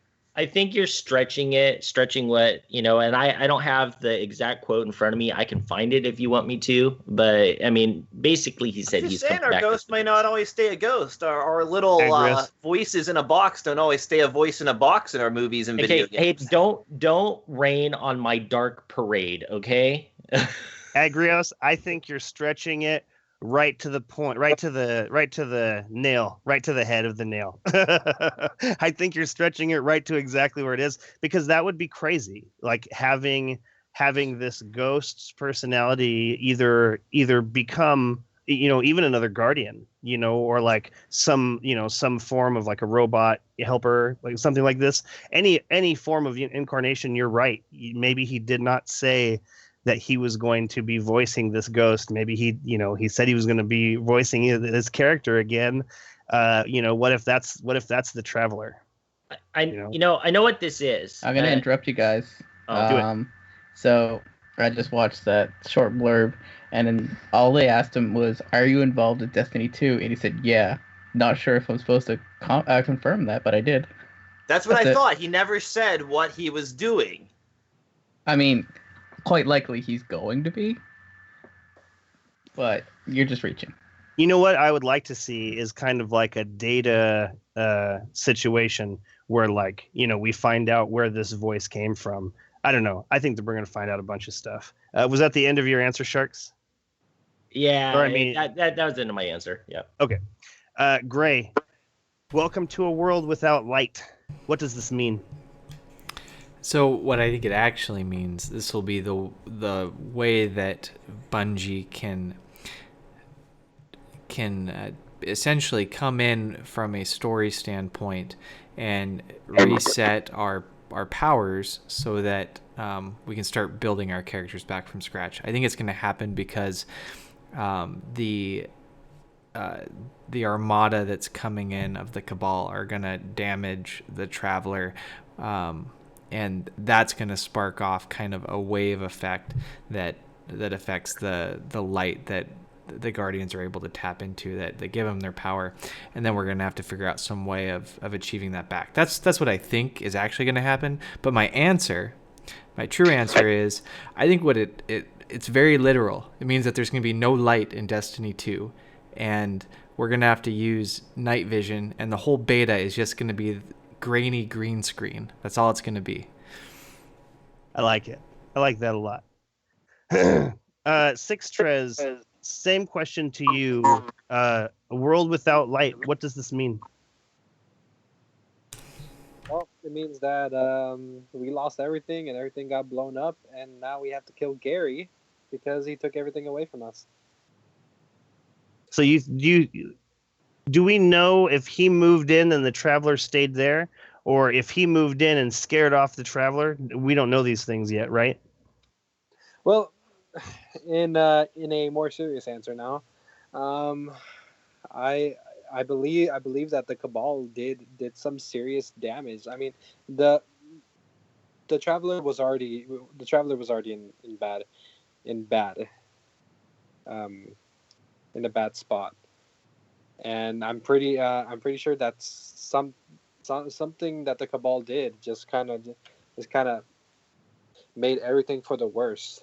I mean, you guys saw in the invitation there was a dead ghost right there in that invitation. I'm not sure if you guys saw it, but when those invitations were going out, it showed a dead ghost right there, and it's showing, like, where basically everything that we've had is being taken away. Like one of you guys said earlier, like our powers are being taken away from us. There is some interesting debate about that ghost you brought up that's included in the invite. So I might as well mention the invites are non-transferable invites that went out to community leaders at the Jet Center in Los Angeles in Hawthorne, California. The doors are going to open at 9:15 a.m. and the keynote there starts at 10 a.m. Pacific. And it did come with a pin and the words that Remy mentioned, "Welcome to a world without light." Now, this pin was an all-black ghost. And there's a bit of debate online over whether this is a dead ghost, a ghost possessed by the darkness, or, what exactly this represents. There was a little bit of a Easter egg in the invite as well, because Hawthorne is the name of a new character in Destiny 2. It is. Hawthorne's bag is what comes with the collector's edition. And I wanted to touch on the serious damage to the Traveler part. We do know that after the battle, after everything is in smolders and they're trying to pick everyone up, the Traveler is still in the background. So we know it's not destroyed and it's not moved away. So that's a good point. We're cut off from it in some way, or it's taken over by the darkness. Well, not only that, correct me if I'm wrong. It could just be a self-defense. Isn't it fixed too? Or at least repaired compared to what it was before? I don't know if it's repaired because pictures they make it quite broken, and the only thing that's different is it's got that weird hexagonal pattern around it. It looks kind of like it's a self-defense mechanism, like it locks itself in a shell if it's taking too much damage or something. Right. But that's why I say it seems repaired. And maybe there you go. I mean, if you want to throw conspiracy theories out there, maybe the reason that we're cut off from the power is because it's not open anymore. Yeah, maybe the Travelers who cut us off. Yeah. I kind of feel like the on the invitation there is that new symbol. Each Destiny release is associated with a symbol. And I kind of feel like that symbol represents like a wall and a ceiling. Like there is the Traveler in the background while Zavala is talking, but there are no ghosts. And I think at that point, there is no light. I feel like at that point, that's when people have already been cut off. Just because I didn't see any ghosts is why I'm thinking this. So if that's the case, I don't know. I feel like that's what that represents. It's really neither here nor there. Gray, did you have something else you wanted to add to this? Yeah, I mean, the only other thing I kind of want to explore is if we do in fact lose our light, it's a logical jump to say that we're going to lose our space magic and have to figure out how we're going to get our space magic back. But the other side to it that I kind of wonder is how many things do we depend on our ghost for that are mechanics that are in the game today? And if they remove that to be consistent, if this is what's going to happen. So you already mentioned about revives, right? Our ghost is there to revive us when we die, and how that gets removed and what that's going to look like. But the other thing is how we get in and out of our ships, right? We teleport in and out because of our ghost. And what other things am I missing? What things does We the hacked ghost the computers. We hacked the computers and we opened doors. The ghost is also our flashlight, so good luck in every dark place. Yeah, Ghost is our flashlight. It opens doors. It hacks computers, golden age technology. It communicates with basically anything around it. So, I mean, we're basically just totally cut off. So basically, it's a smartphone that talks. Oh, wait.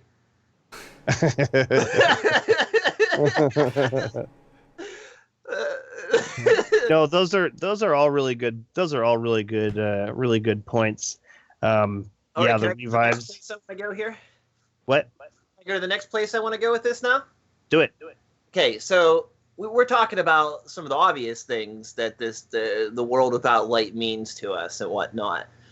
But I think there's a lot of things that we take for granted that come along with the light and come along with the civilized life we lead in the tower. The factions are very much a civilized organizational thing. Like, we have all this rep going with factions. What does the disorganization and the lack of tower mean for the factions and rep type situations with them? But I think more importantly, like, for instance, the Crucible. The Crucible is like an arena-style organized event where Guardians take on other Guardians. What does the lack of the tower and everything mean for the Crucible, and what Crucible modes will we have to start the game with? If we have no light and no light abilities in the beginning, what does that mean for Crucible in the beginning of Destiny? Yeah, but I think people are taking this too literal. We have to take something into consideration, that the light and the darkness, it's like good and evil, okay? And so saying that you are here with no light means that being that you were worshiping, basically, because that's basically what the Guardians are doing. They're worshiping this god that's given them powers, is no longer talking to you or doing anything. I mean, he doesn't really talk, but he's like, screw you, Guardians, you're on your own. So that, maybe it means, a world without that being there to quote unquote protect you anymore. We are still Guardians. We still kick ass. We still have guns. Yeah, we might not have very many guns because the Cabal destroyed our tower, but we are still trained military personnel. We're going to be able to survive. I don't think it's going to be as disarray as people are saying.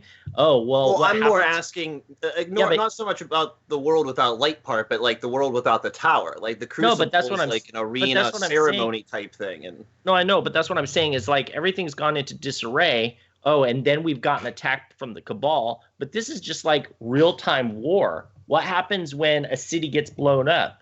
The military will go and find a spot over here, and they'll start doing all their training, like during World War II. They're not going to have a football game anymore. Yeah, but you have to remember is that the things like Rift, it wasn't just games, it was training.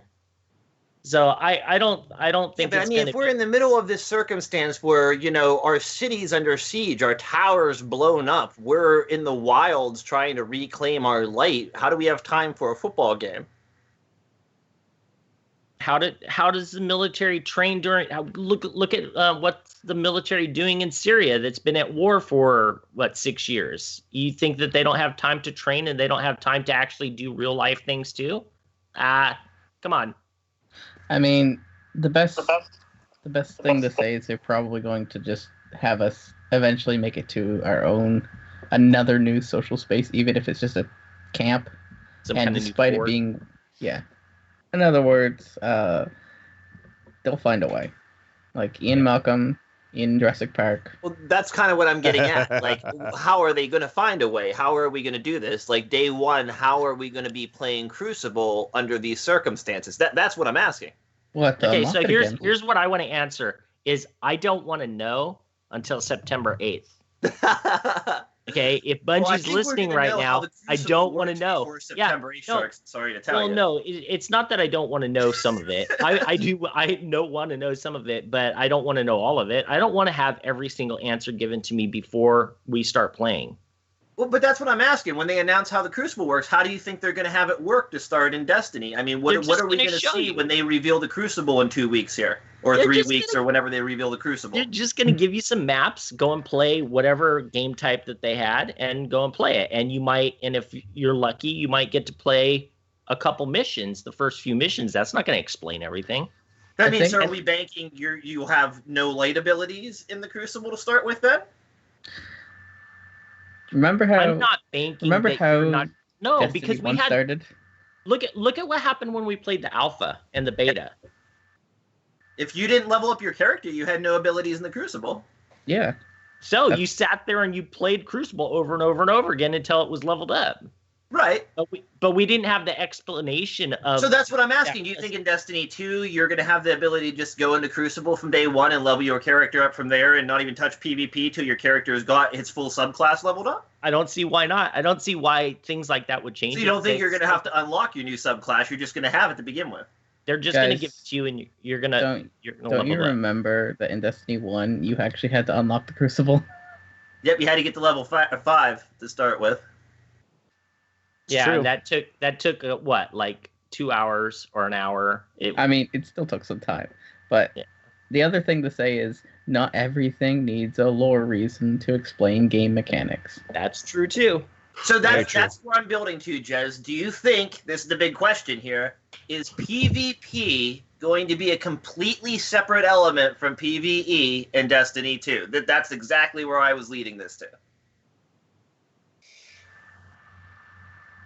The only problem with saying yes to that, I'm going to jump in before Jez has a chance to answer, is that this game, Destiny as a whole, is very surrounded of all the different PvP modes in its lore.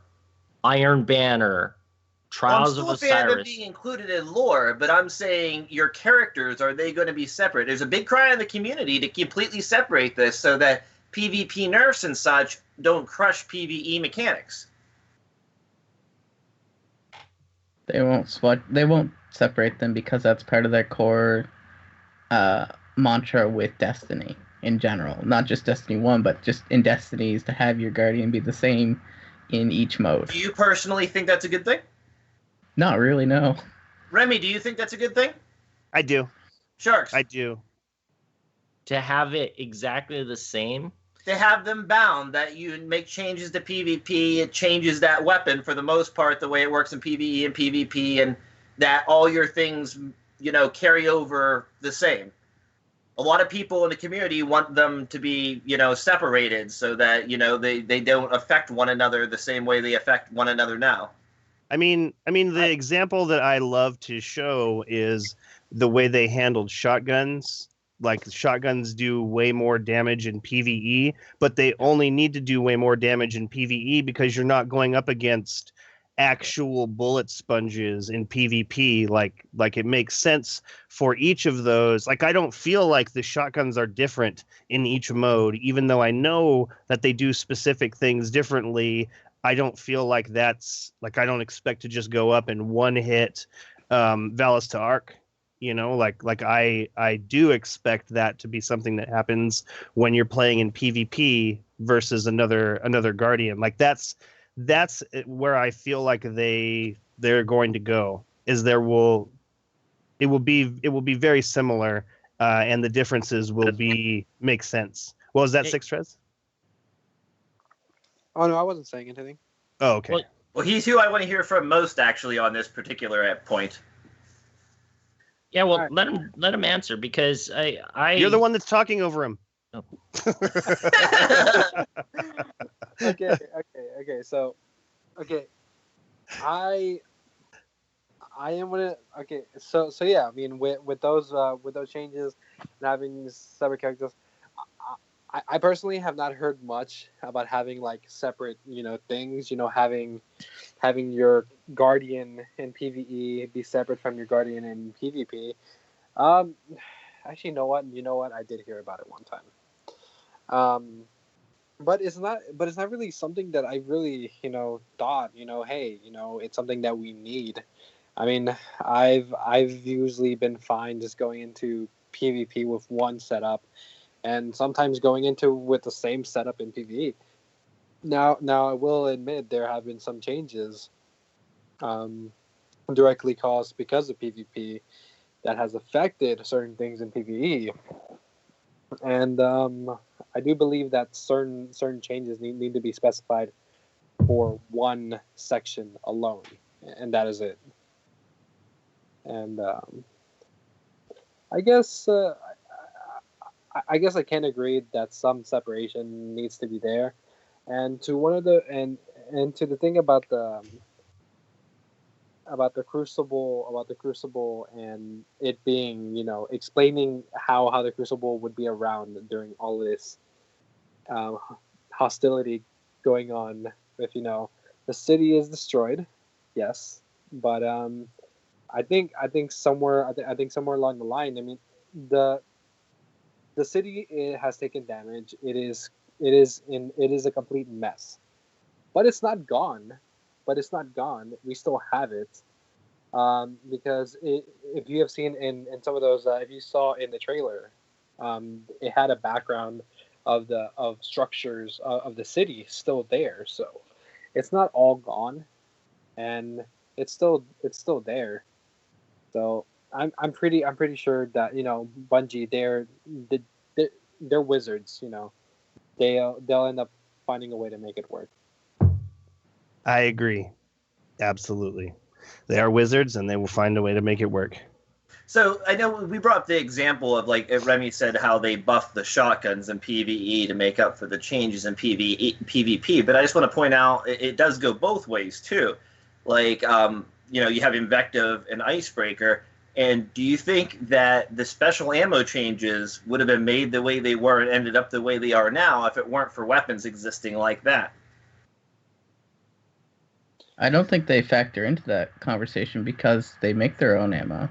They're kind of outside those changes. No, but the problem was people would put Icebreaker on, have it generate a full set of Icebreaker ammo, then switch to the sniper of their choice and use that. So it was changed that if you switched your weapons, you lost your special ammo altogether to prevent people from doing specifically that. So if that never existed, would we still be able to switch our weapons willy-nilly right now without losing any ammo? This is how I'm saying PvE negatively impacted PvP. No, because it was a big problem in PvP, more so than in PvP. But only because Icebreaker and stuff existed. I think even without Icebreaker, people would be swapping weapons much more often, and it would be disruptive in a different way. No, see, I thought that was what was the good thing that we lost was when they made this fix to get rid of people gaining the Icebreaker ammo for any secondary they wanted, was that it was a good thing to be able to switch willy-nilly to adapt to your enemy without problem. I always thought that was one of the good things that we lost over that. I didn't think that was a problem that was being solved. Okay, well, they very much could have changed that in a different way if they wanted to. Well, no, they claimed they couldn't. Well, they can't. Okay, so this is what I want to say about this. All right, so you guys are like, some people are really anti them changing the gun overall, and some people are like, oh, well, that's fine. It doesn't make a difference. I look at it as that changing if you wanted to have it where PvP and PvE, the guns were totally different. One, it would affect how people play because some people go and learn how to use a gun in the wild, and then they go and use it in PvP. If it's different, then they're going to have to relearn it all over again. So that kind of practice in PvP to begin with, right? And that's going to mess that all up. Okay, the other thing is we're talking about resources. How many resources does it take for them to work out one gun the way it is now? Imagine if it was separated and they had to change. Now, let's say there's a gun that was messed up in both PvP and PvE. Now you've got to get all those resources to work on it for PvP and for PvE. So I think that separating them so much like that is just that much harder because it's going to be double the amount of work. I don't have a problem with them tweaking a gun, messing it up a little bit in PvE to fix it in PvEP. I have a problem with them just tweaking the guns too much all the time for no reason. That's what my problem is. I really think most of the problem personally could be solved by simply flagging certain pieces of gear as PvE only. They're just banned from the Crucible. I mean, the Crucible is supposed to be a sporting arena anyway. So if that sport wants to like make the exotic icebreaker illegal, I don't see why that would be a problem. I can see where you're coming from with that. One of the things that I've seen been mentioned with the competitive area, with the competitive community in PvP is that, you know, maybe PvP, maybe the Crucible should have its own section of weapons to choose from. You know, well, that's kind of what I'm going at as far as separating them. Like we've talked in the past about, you know, only being able to pick, say, the Vanguard quartermaster weapons to use in the quartermaster weapons, like what's standard issue there to be allowed. Yeah. The problem with that is then you're forcing people to have 2 sets of gear, and people already don't like vault space. Well, I think personally, once again, if you're going to go that far, you're going to have to go with a completely separate, like, you load into your Crucible vault section. Like, you'd have your own Crucible launch area with your own Crucible vault, you know. I think that's starting to convolute the reason for the change. Because then you're not taking any weapon into another place at all. You're just, oh, this one I only use in PvP because that's all I can use in PvP. Well, I mean, you don't use your football shoulder pads to play any other sport. You don't use your football helmet to go play baseball, right? Maybe you should.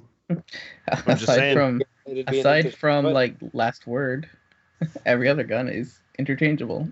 Okay, can you imagine this though? Okay, so let's say they had done this for Destiny 1. How upset Agrios would be because he can't keep enough gear as it is now. Imagine now you have to have 2 separate types of gear, one for PvP and one for PvE. I don't know. I already do have to have that. I already do use a completely different armor and weapon loadout in PvP than I do in PvE. But not everyone does. Not everyone does, though. Sharks just messed up and picked the wrong person on this panel. That's the only thing that happened right now.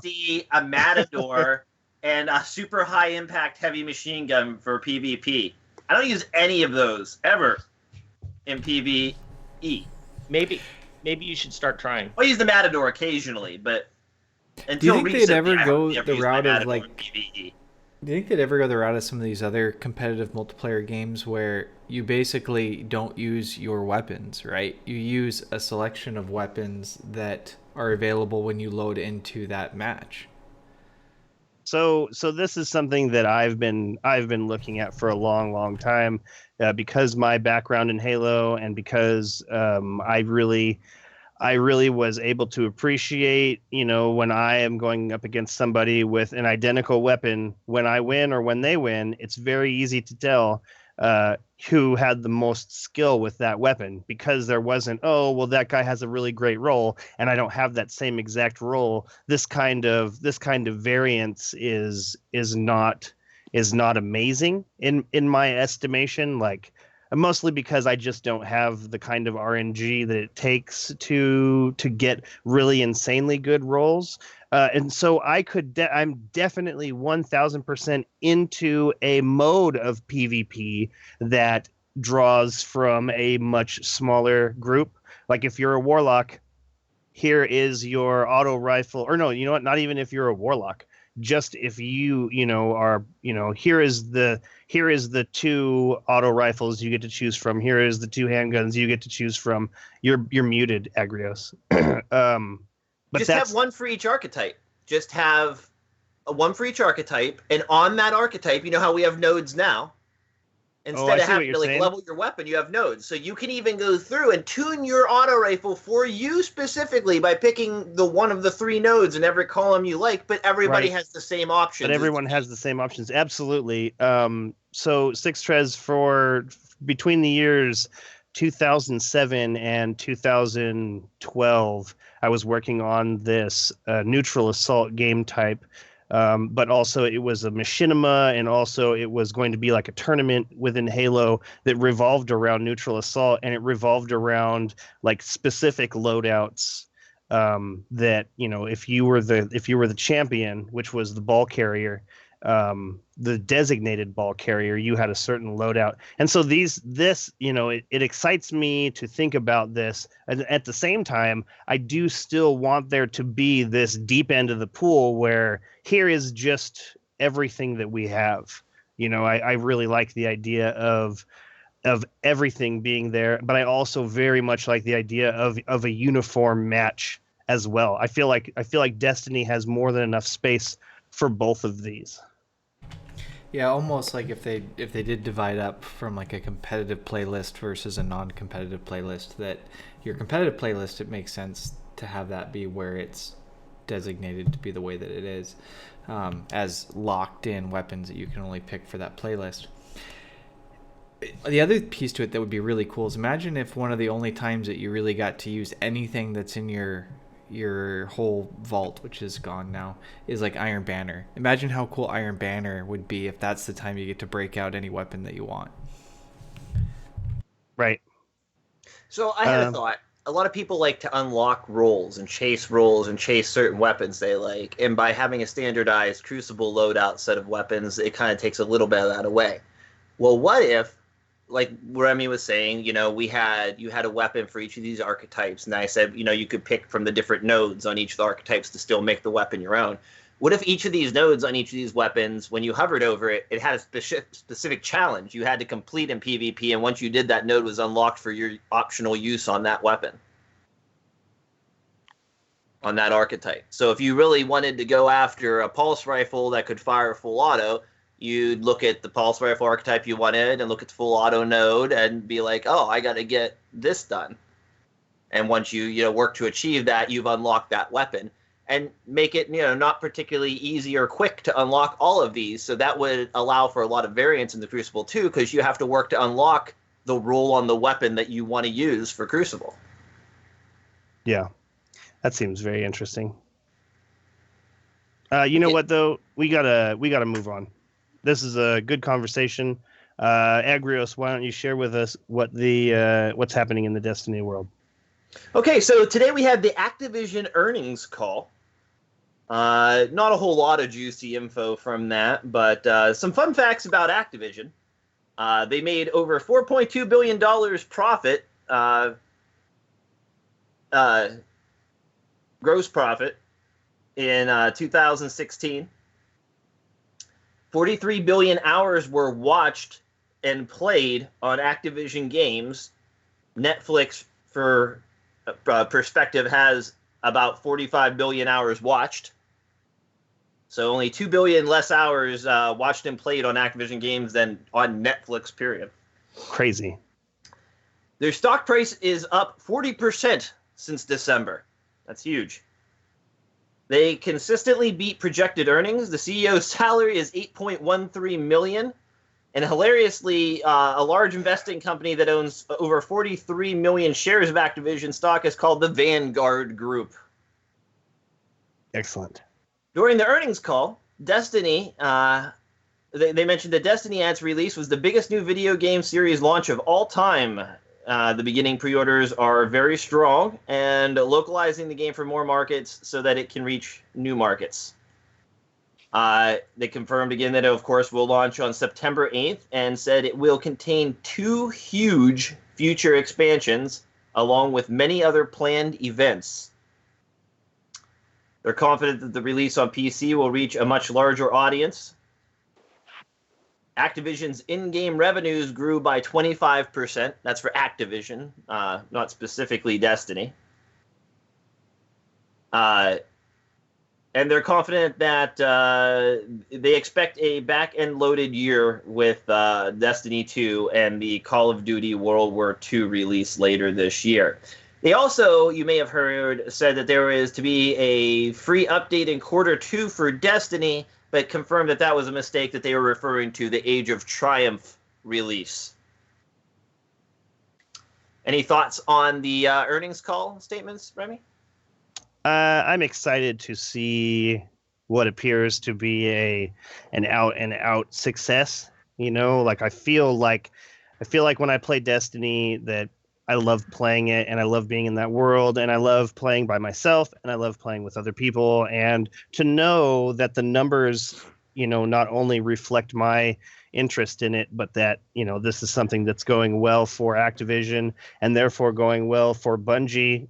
This is just the beginning. If they were able to make these kinds of numbers on the game that they produced, that many people gave 6 out of 10 and many people walked away saying, oh, great gunplay, but not enough for me. If this is what they were able to do with that, imagine what they're going to be able to do with this next release and, the release after that. Bungie is doing great. It's great to see them doing great. And, I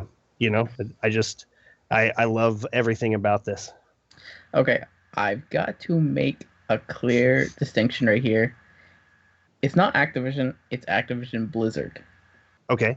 So it's not necessarily Activision side that's making all this money. It could also be, the giant juggernaut of Overwatch.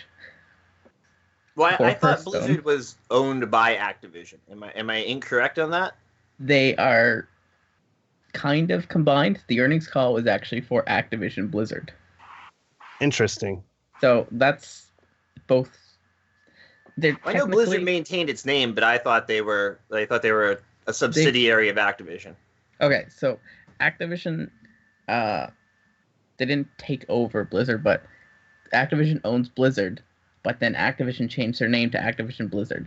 So while you can look at it and say that Activision, but it's actually Activision Blizzard, where there's a lot of more money coming from this esports side on the Blizzard side. Well, you know what? But the gambling of Overwatch and Hearthstone. Thank you very much for that clarification, Jez. Anybody else has something they want to throw in on this earnings call? Well, what I want to say, I'm not talking about the money part. I'm excited for this in that they basically confirmed that there's going to be 2 huge expansions, not counting everything else. That's really nice to hear. Now, of course, their definition of huge and maybe a player's definition might be different. But yeah, when they say huge, they mean as in profits. Yeah, well, I mean, it could be that too. Yeah, no, it could be that too. I'm hoping that that's not what it means. I'm hoping that it means that it's going to be big expansions, and based off of all the other things that we've heard from different people, including like the boss of Xbox, it just kind of makes me think, oh well, maybe it is going to be really big expansions, and that's exciting to hear as a gamer. I agree. Gray, you have anything on this? Yeah. Can you get overwhelmed with content? I mean, can they get the point? I mean, that's like a good problem to have for us now where we have these content droughts, but could you actually imagine a scenario where people are turned away from the game because it's just too overwhelming, the amount of stuff there is to do in it? That's a good question, and I think that it goes right to like anyone who picks up World of Warcraft right now. Jez, how much content from all of the previous games is still available for people to play right now? Like if I bought it right now, how long would it take me to move through all that content? I mean, you could push through pretty quickly, but the problem is none of the raids are going to be at your level except for the very newest ones. So what do you mean? Okay, so the end level for the base game was 60. Okay. And then they put it up to 70 on the next expansion, and then expansion after that they went to 80. And about that time you could start soloing the 40-man raids from the first game. That's crazy. because of just like power creep, basically. It's not really power creep, but it's the creep in how to keep people playing. So if you just keep going up, you can solo more and more of the content, and That's crazy. It's turned into its own thing now that people solo raids for the gear, because now you can unlock the gear styles and transmog your current gear to look like those old styles. That's pretty cool. But so how long would it take me to get through all of it? Like you say pretty quickly, but that's different to you and me.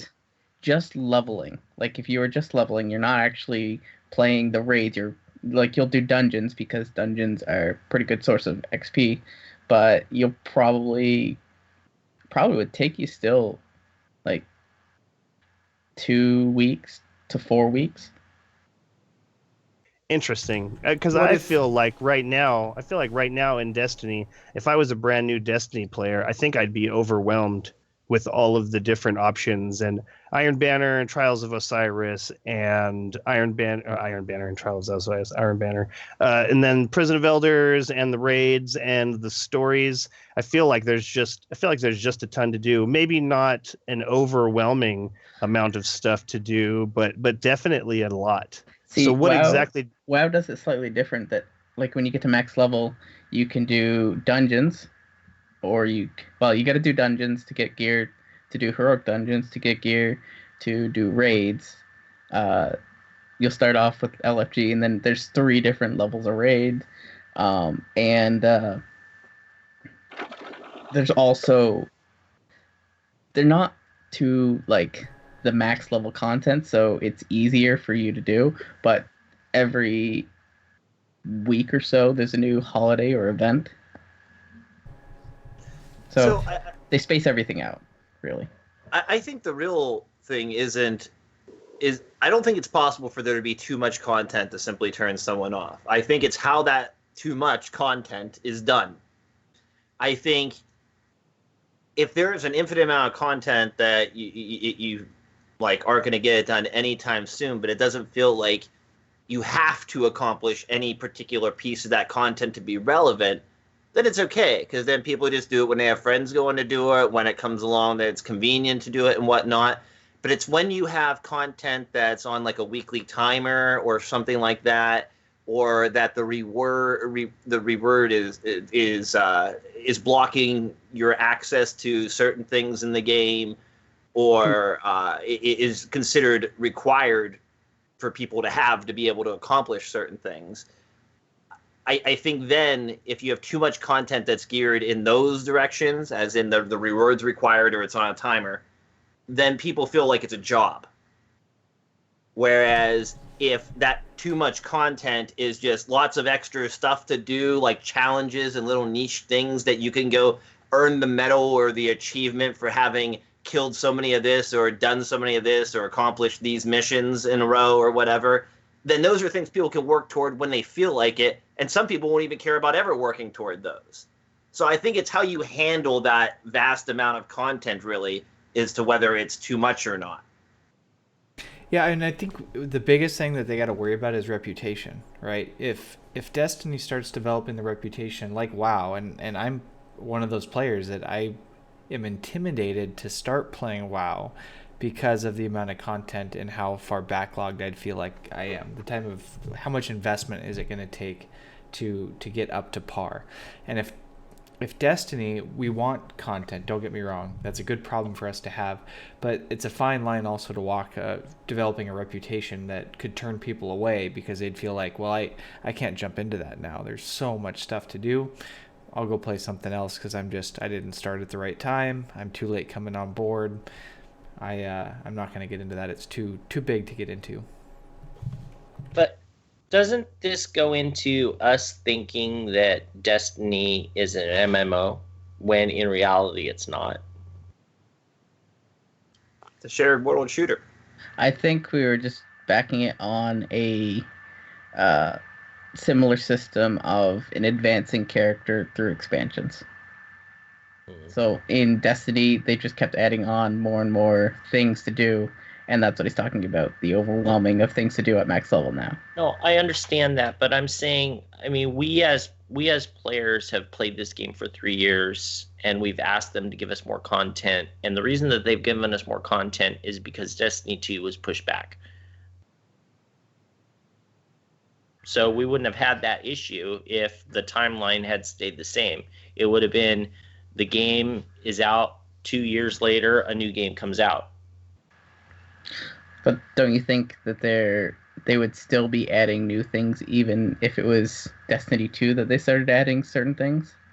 No, I think they do it the same way. Like, okay, so we know that there's going to be 2 major expansions for Destiny 2. They're going to time that out. If they time it really smart, what they'll do is they'll wait 4 months, add a teaser update, whatever you want to call it, like April update was originally. Then 4 months later, you get your expansion 2 or expansion 1. Then 4 months later, you get your next April update.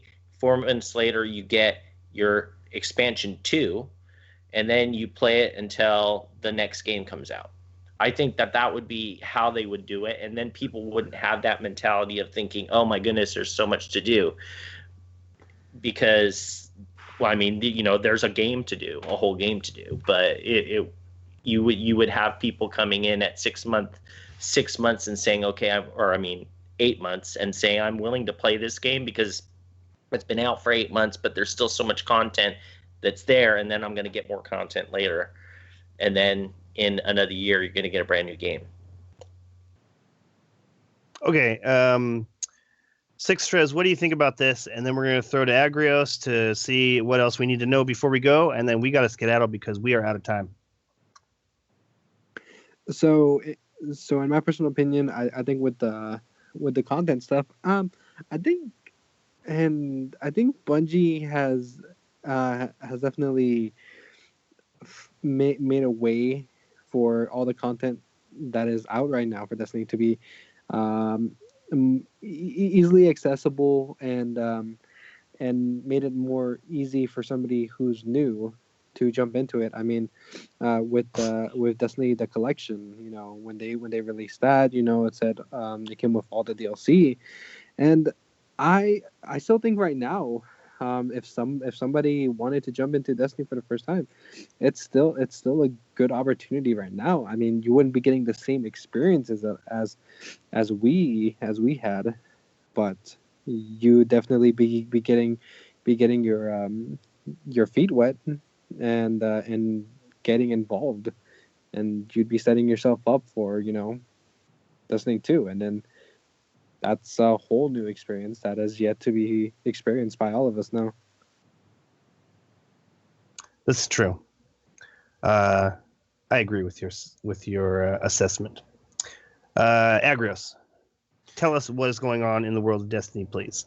Okay, I'm going to try to zip through this speed style since we're out of time here. So Iron Banner begins Tuesday, May 9th, goes to Tuesday, May 16th, 10 a.m. Pacific to 2 a.m. Pacific.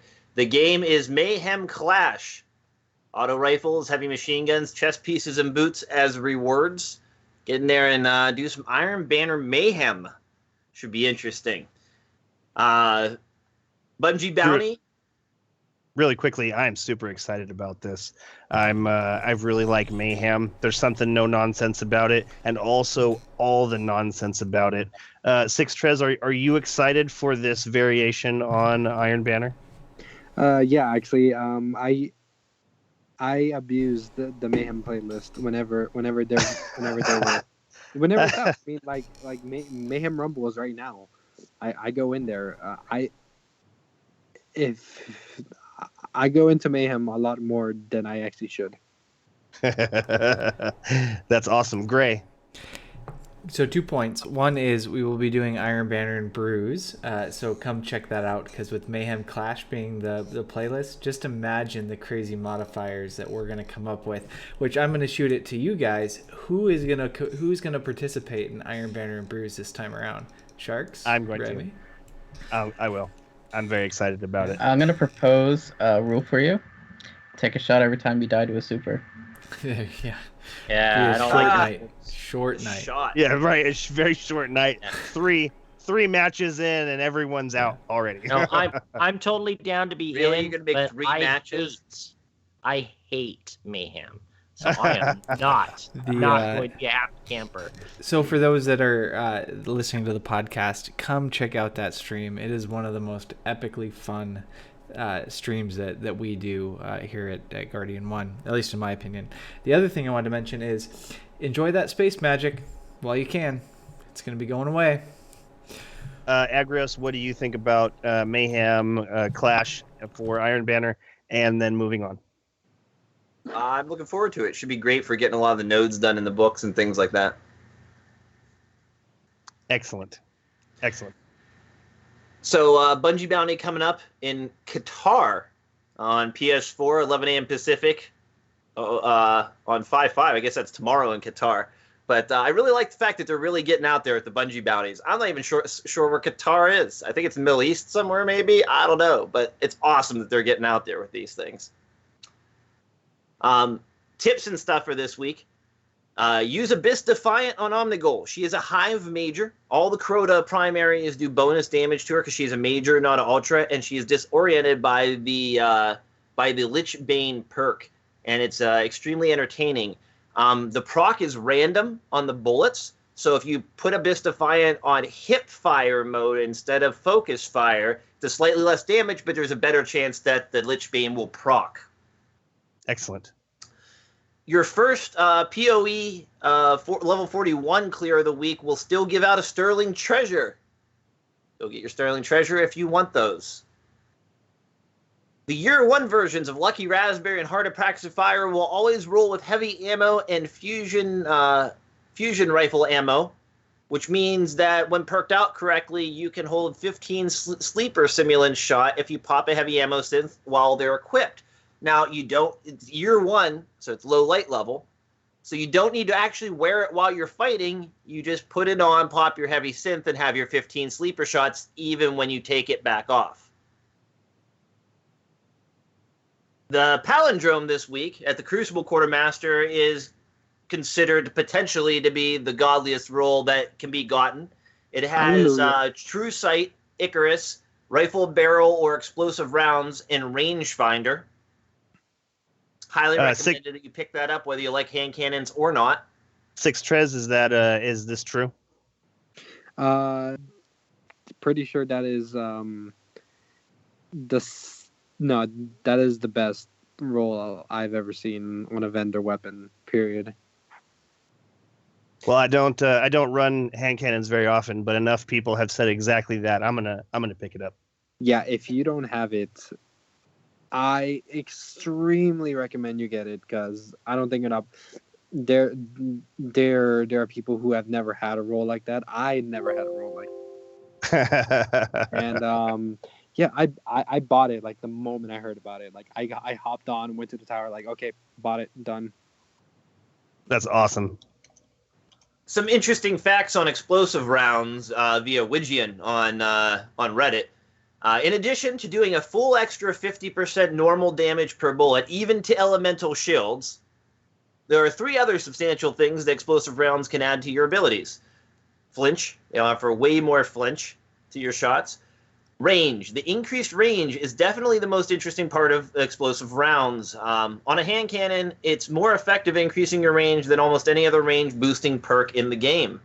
Also, for Knight and Phalanx shields, explosive rounds can destroy the Knight heavy shields and actually blast through the Phalanx shields. The explosive rounds do damage in an approximate 1 meter radius around the impact. You're ignoring the extra damage these days. You're ignoring the extra damage to Shanks. Yeah, you're ignoring the extra damage to Shanks. Because you can't headshot them, it does more damage on a body shot. Right.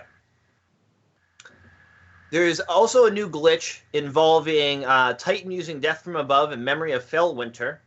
To get at least 10 feet off the ground, equip Memory of Fellwinter and exit your menu, immediately jumping and slamming the ground. Your super will cancel before you hit the ground, and the momentum from your Death from Above will carry you forward. You can also double tap jump when you hit the ground to be carried upward and outward. In the video, the creator uses this glitch to jump over the hellmouth. You can credit to this glitch goes to Jewboy300 on Reddit, and it's an interesting little glitch to play with in the final days of Destiny. On a final note, there's some art theft going on in the community. There are some questionable sites that have popped up using community members' artwork to be placed on mugs and things to be sold.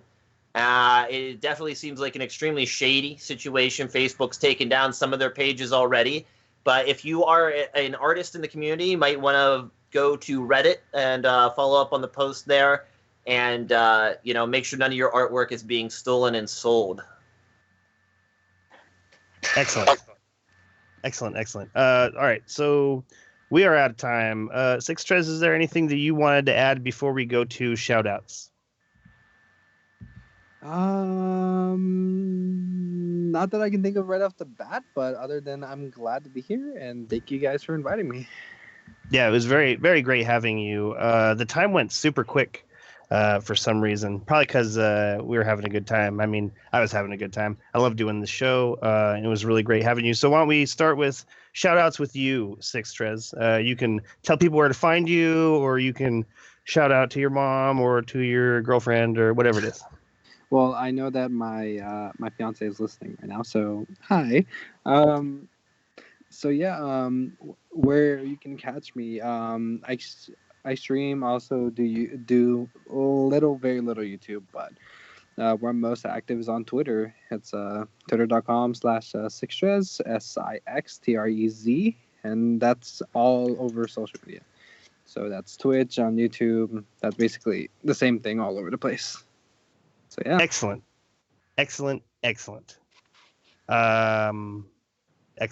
Gray.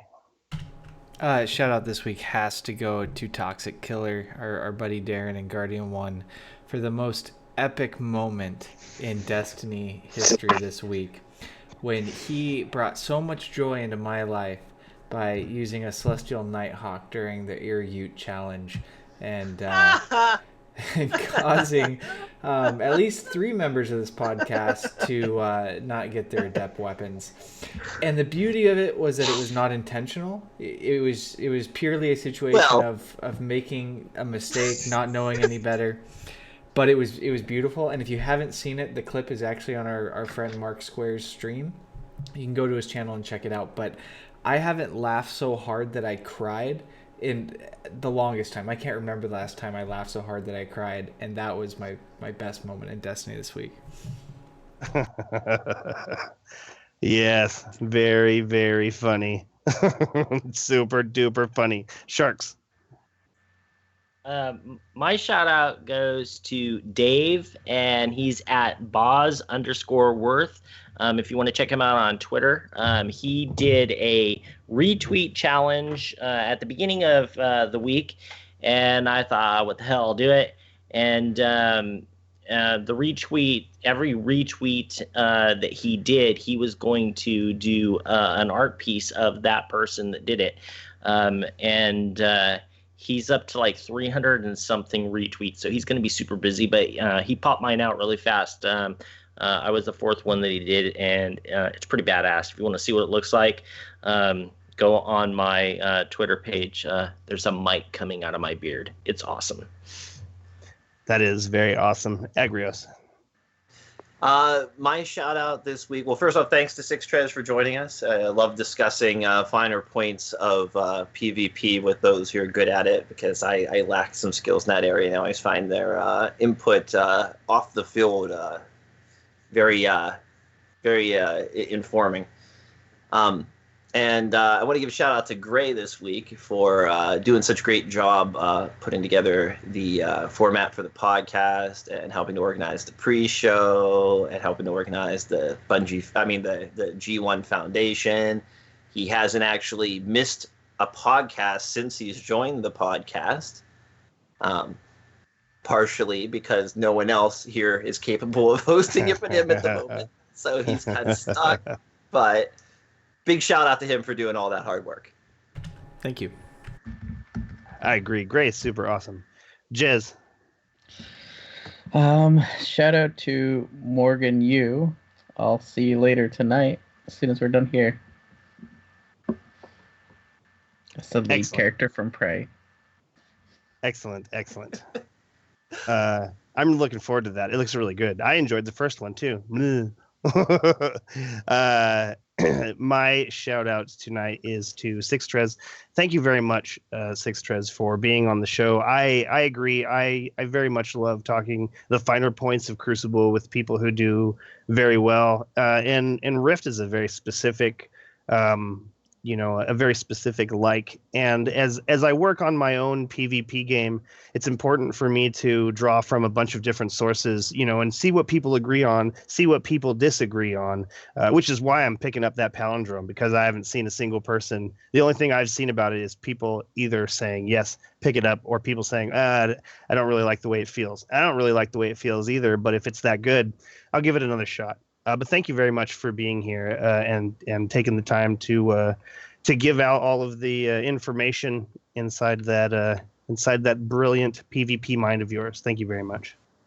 Yeah, of course. And if you guys are ever down to do some Rift, let me know. We can set that up. Definitely. And you know what? And I will follow you and I'll watch how you do it, because that timing thing that you're talking about, I think that's really very important. And so I'd like to see the highs and the lows there when you swing and hit and swing and a miss. I think those will be really good times. Okay. That wraps up episode 132. We would like to thank everyone listening for tuning in. We hope you enjoyed the show. If you have any suggestions for topics to be discussed on the show, or have any comments on something that has already been covered, please leave them in the comments below or send them to feedback@guardian1.net, and we will see you next week.